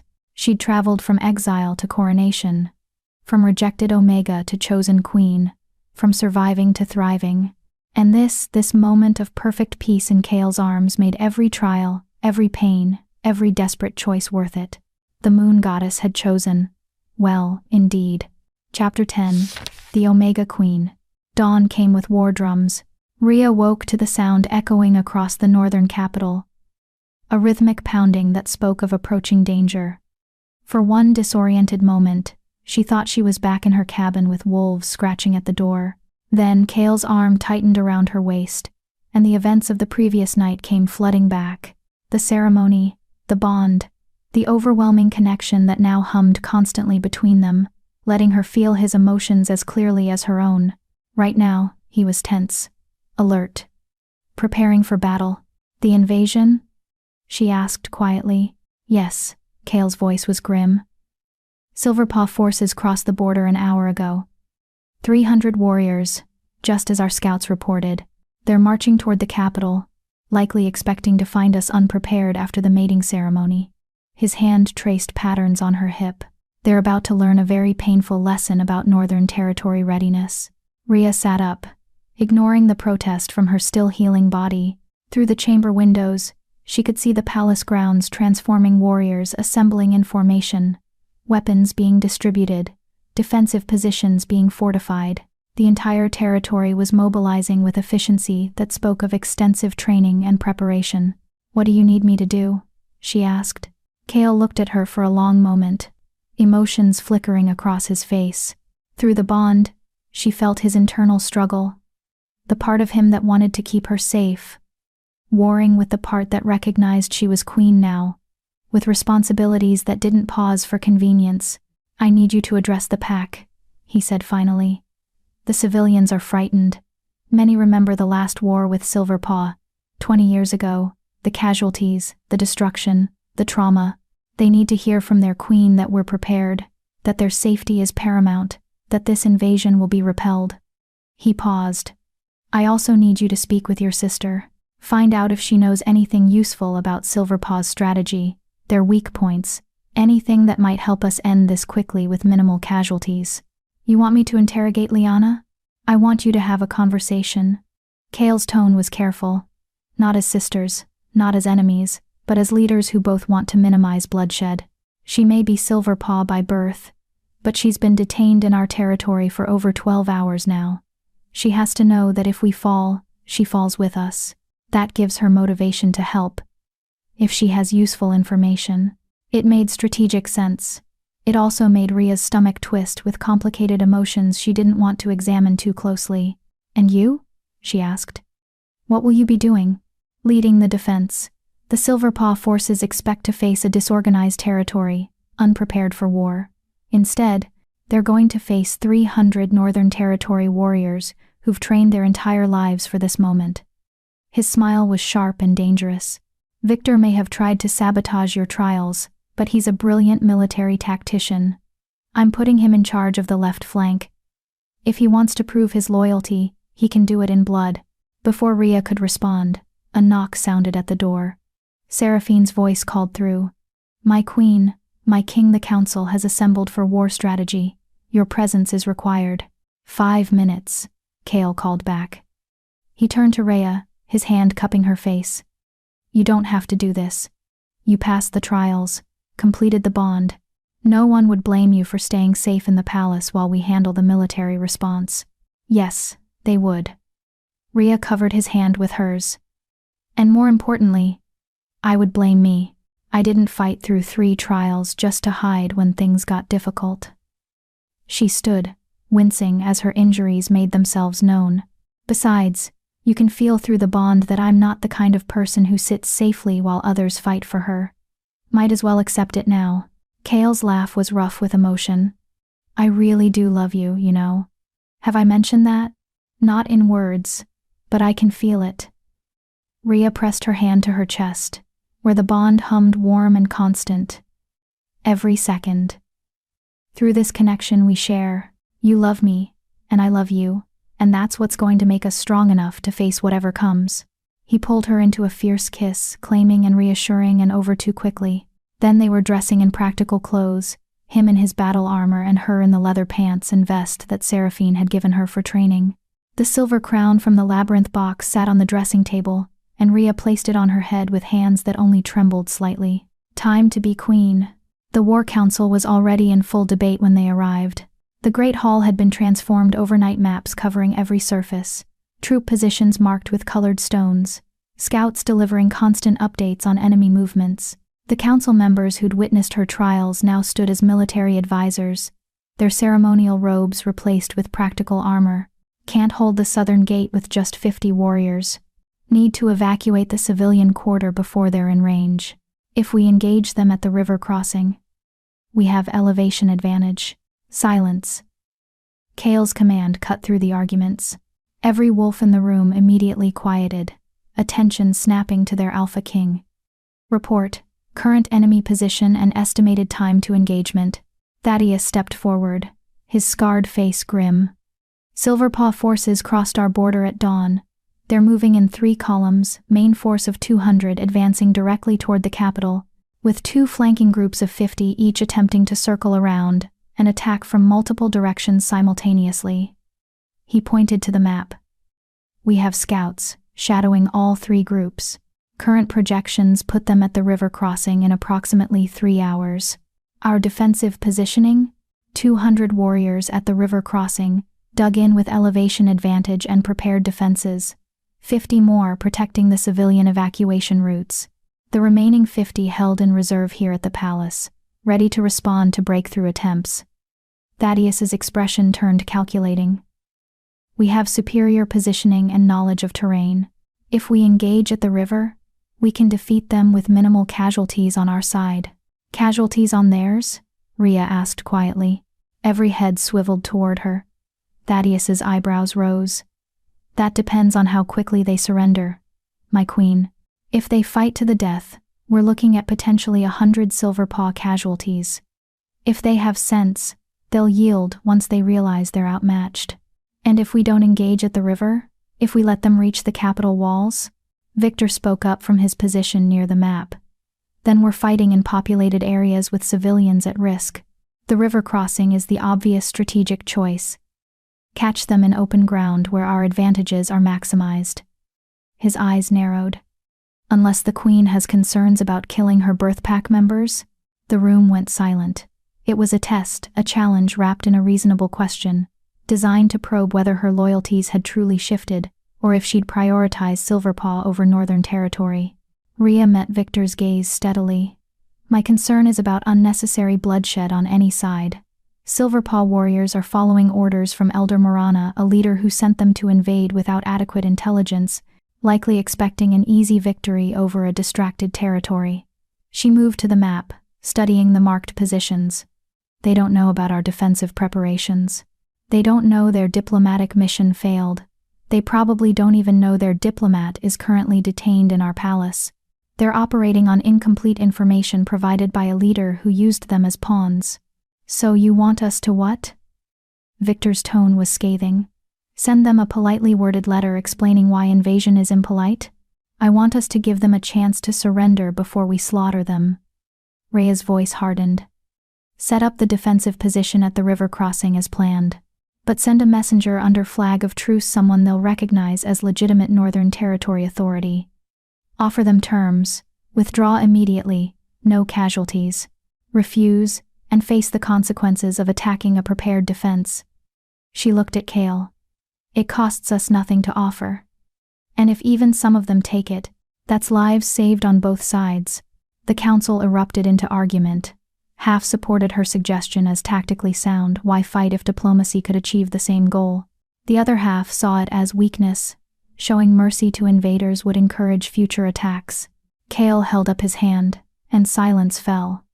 He studied Rhea with an expression she couldn't quite read, emotions shifting rapidly through their bond. Pride. Concern.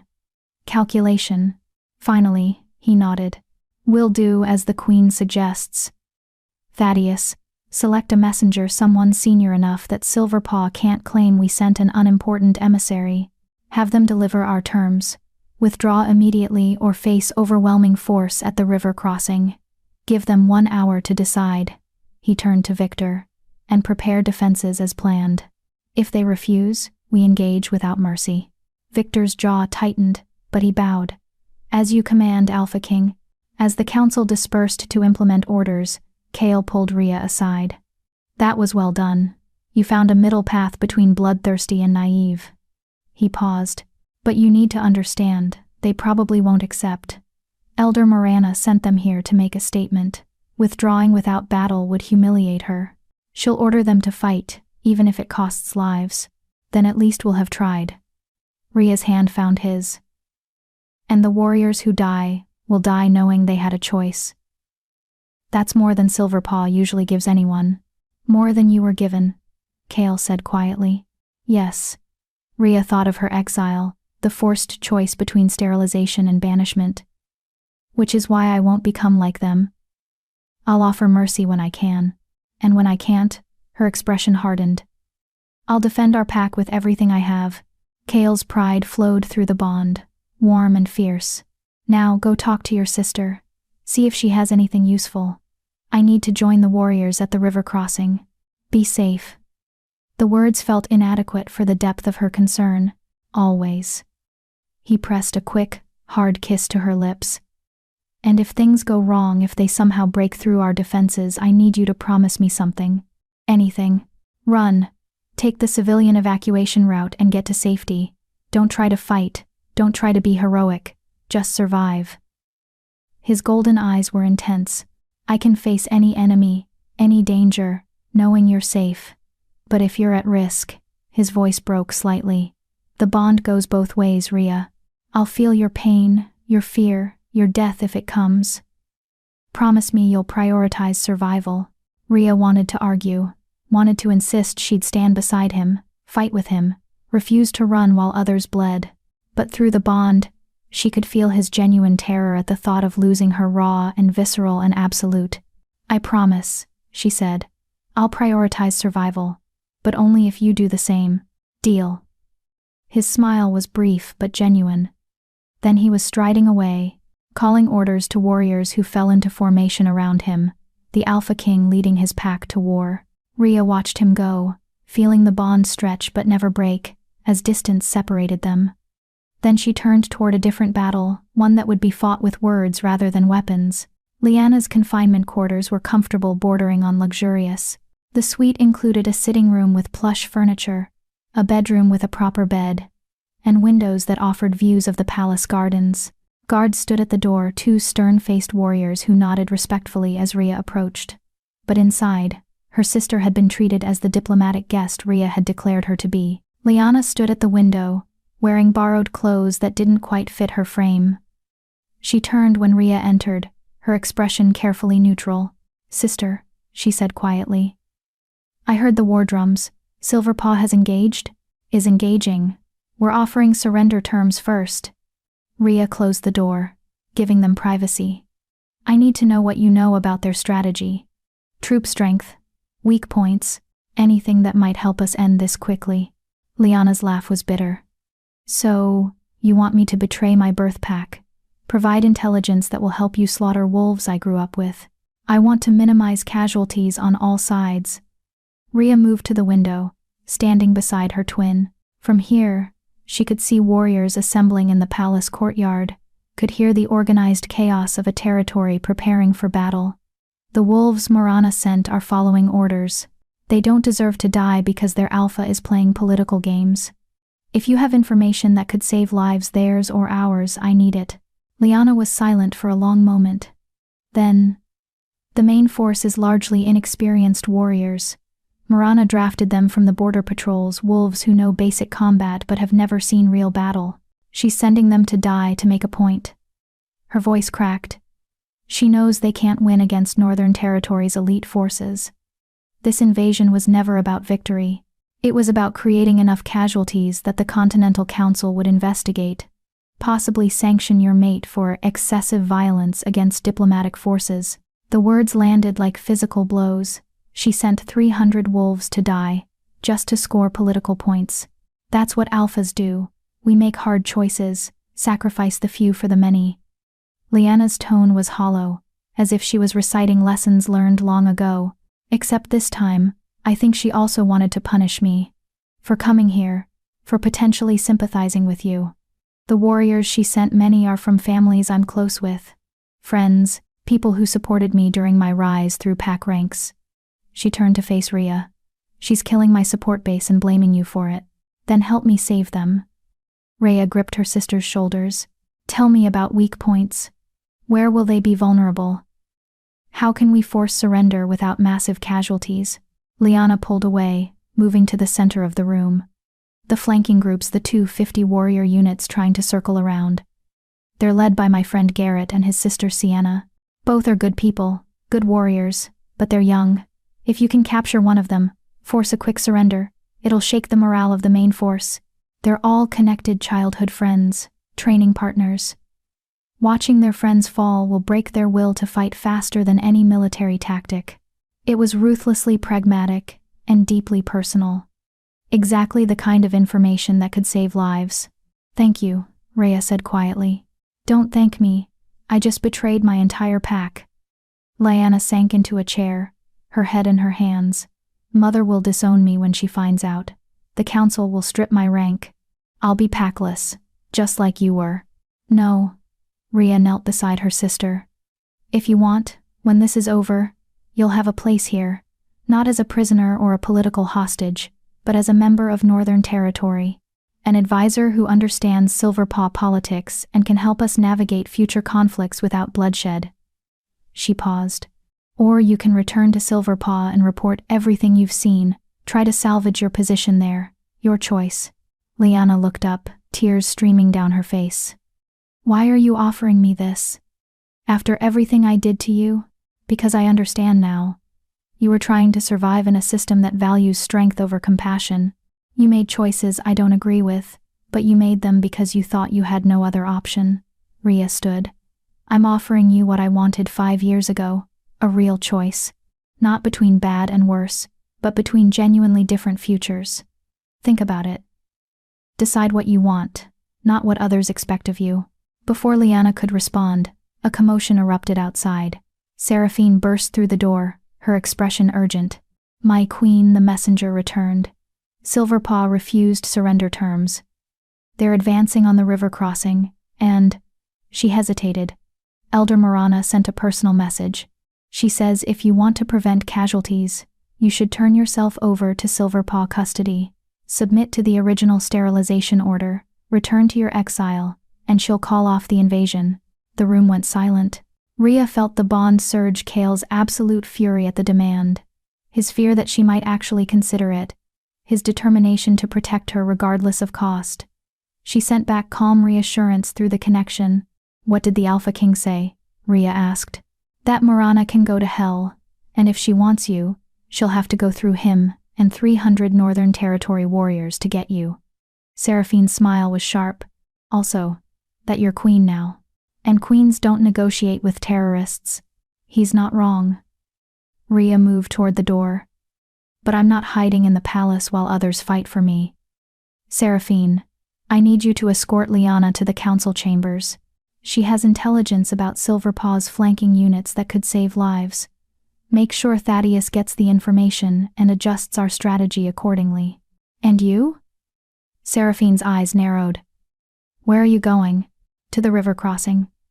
Rhea's voice was steady despite the fear coursing through her. "To stand beside my mate and show Silverpaw that their rejected Omega is now a queen they can't threaten or manipulate. The Alpha King will lose his mind if you show up at a battle. Probably. But he'll also understand why I have to." Rhea looked at her sister one last time. "Think about my offer, Lyanna. Whatever you decide, I hope you find a future worth fighting for." Then she was striding from the room, Seraphine hurrying to keep pace, heading toward war and destiny and a confrontation 5 years in the making. The river crossing was a masterpiece of defensive positioning. Northern Territory warriors had dug in along the high ground overlooking the water, creating fortified positions that would force Silverpaw forces to charge uphill through the river, while under constant attack.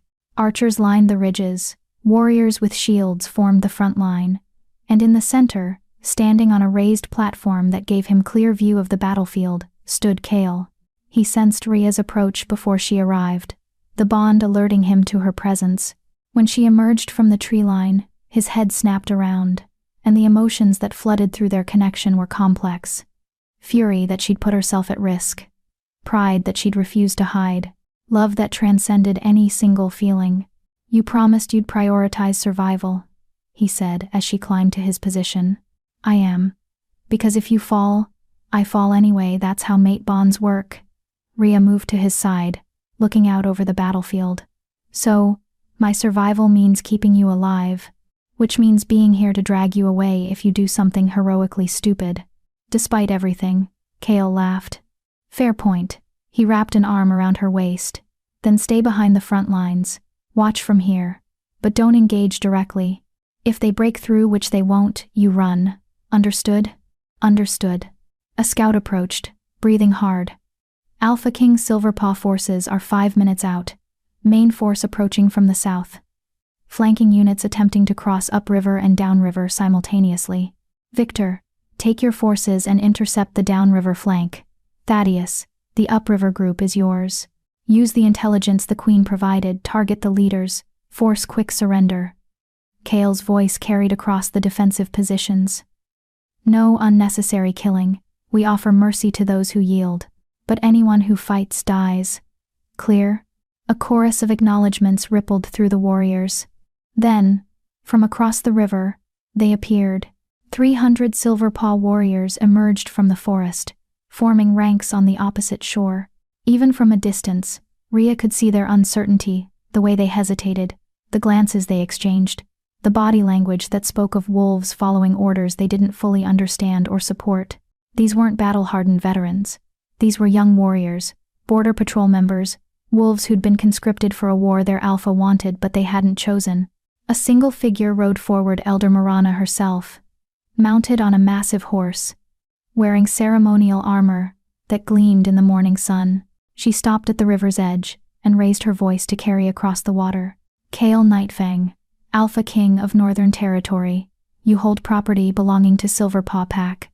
Return the Omega to our custody, and we will withdraw peacefully. Refuse, and we will take her by force. The words echoed across the battlefield. Hundreds of wolves on both sides watched, waiting to see how their leaders would respond. Kale's hand tightened on Rhea's waist. Then he stepped forward, his voice carrying with alpha resonance that made even enemy wolves instinctively straighten to attention. Elder Marana, you stand on Northern Territory land, having invaded with armed forces during a sacred mating ceremony.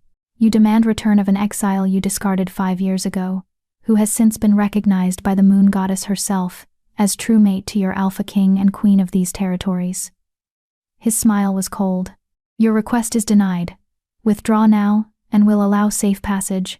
Advance, and we'll teach you why Northern Territory has never lost a war. Then we advance. Morana's voice rang out.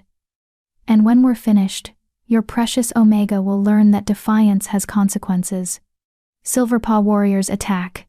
The battlefield exploded into chaos. Silverpaw forces surged across the river, charging uphill into prepared defenses. Northern Territory warriors met them with coordinated precision archers, unleashing volleys that thinned the enemy ranks. Shield walls forming impenetrable barriers. Warriors engaging in brutal close combat that showcased years of superior training.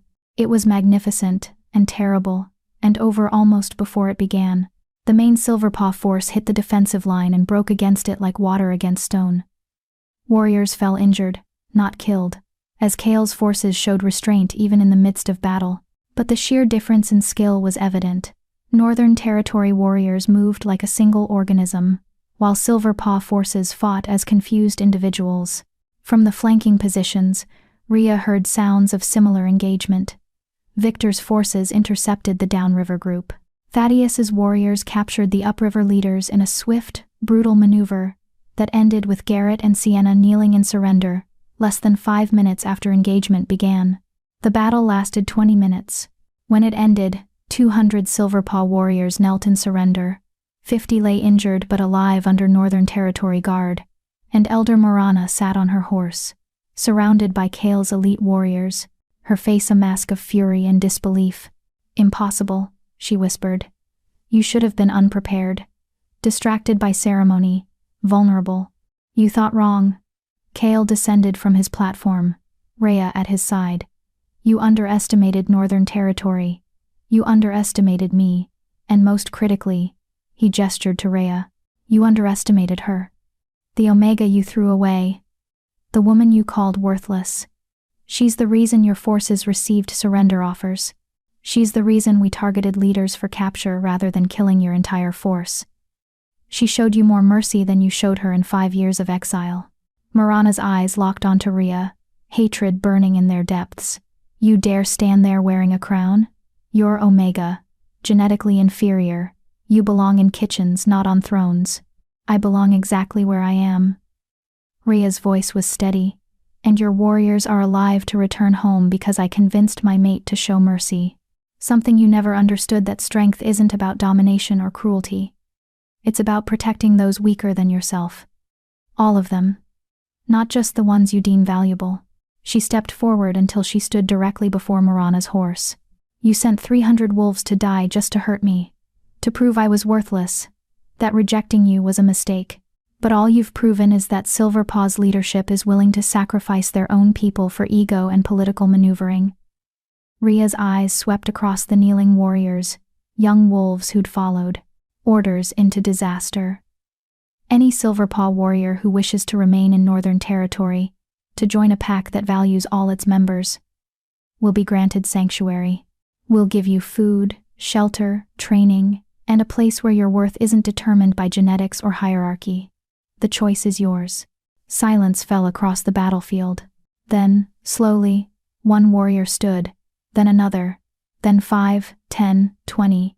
By the time the movement stopped, nearly 50 Silverpaw warriors had risen, choosing Northern Territory over their birth pack, choosing hope over returning to leaders who'd sent them into unwinnable battles. Marana's face went white with rage. Traitors, all of you, you'll never be allowed to return. Good.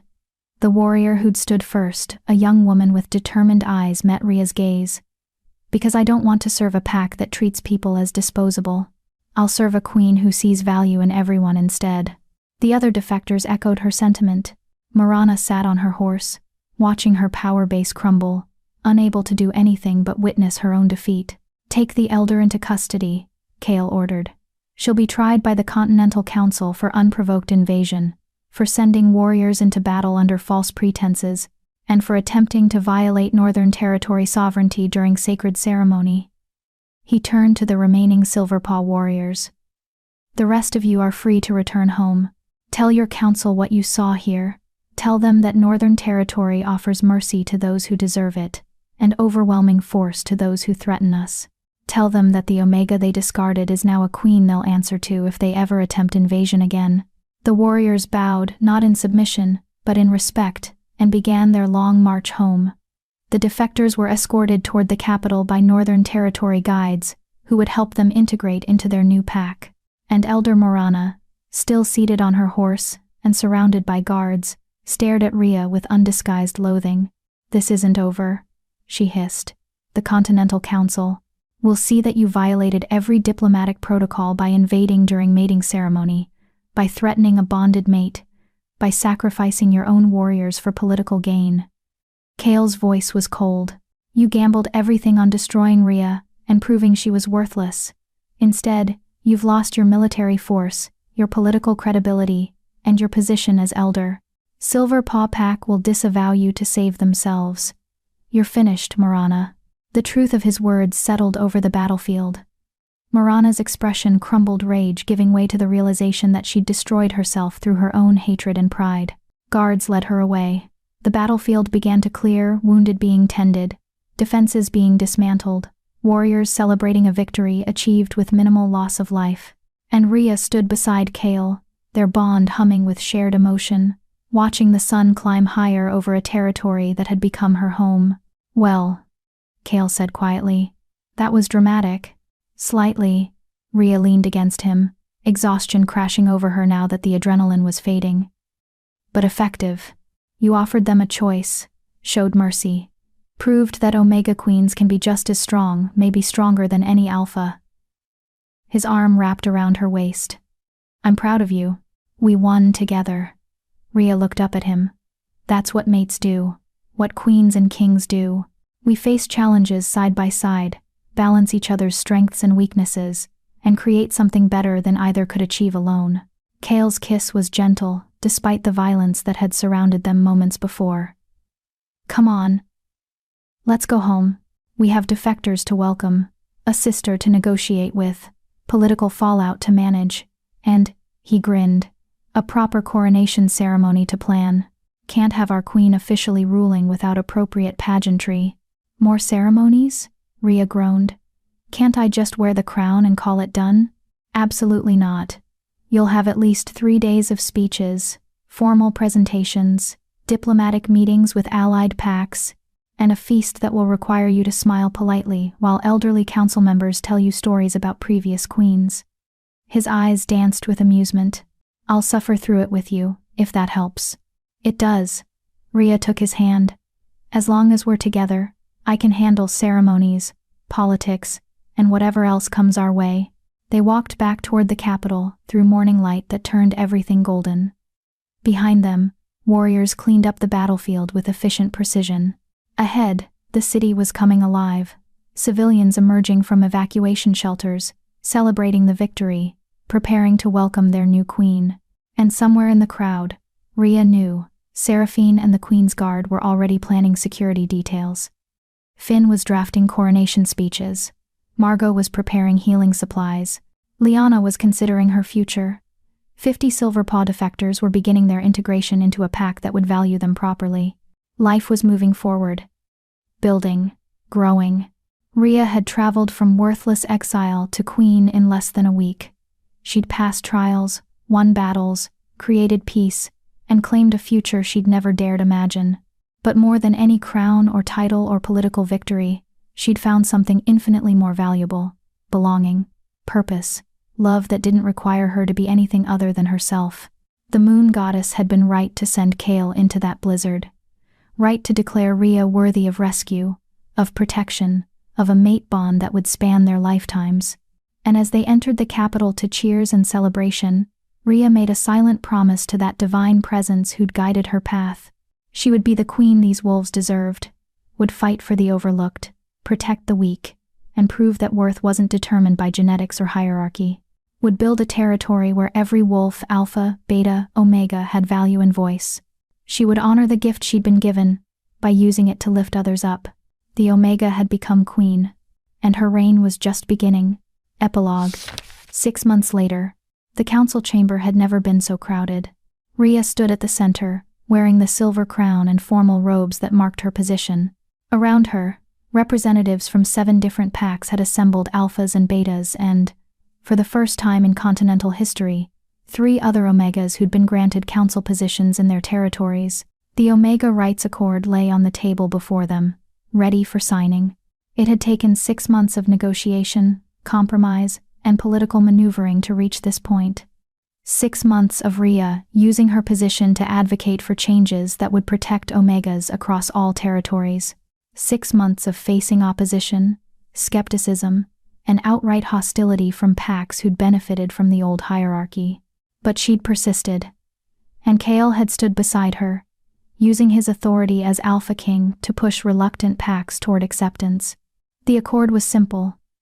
Omegas could not be sterilized without consent, could not be barred from pack positions based solely on designation, could not be exiled or punished for refusing orders that violated their bodily autonomy.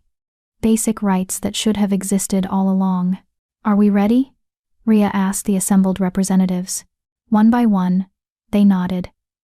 Some with enthusiasm, others with resignation, but all acknowledging that the continental pack structure was evolving, that the Northern Territory's Omega Queen had proven something important about worth and value and the fallacy of genetic hierarchy. They signed, each representative adding their mark to the document, binding their packs to the new standards, creating a future where Rhea's story, exile, suffering, rejection would become increasingly rare. When the last signature was added, the chamber erupted in applause. Rhea felt tears prick her eyes, felt Kale's pride flooding through their bond, felt the weight of accomplishment settle over her shoulders. This was why the moon goddess had chosen her.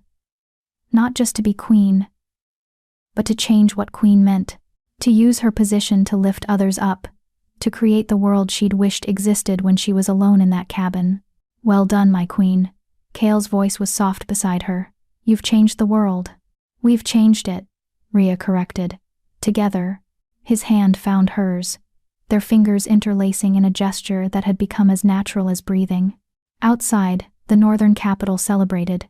Inside, political alliances shifted and adapted to new realities. And in the Queen's chambers, A nursery was being prepared because 3 months ago, Margot had confirmed what Rhea suspected. She was pregnant. A new life growing. A future being built. A story that had started with exile and evolved into something beautiful and powerful and right. Rhea had been told she was worthless. She'd proven she was priceless. And as she stood in the council chamber, surrounded by representatives who now treated her with respect, rather than contempt, holding the hand of the mate who'd traveled through a blizzard to save her, Rhea knew with absolute certainty this was exactly where she belonged.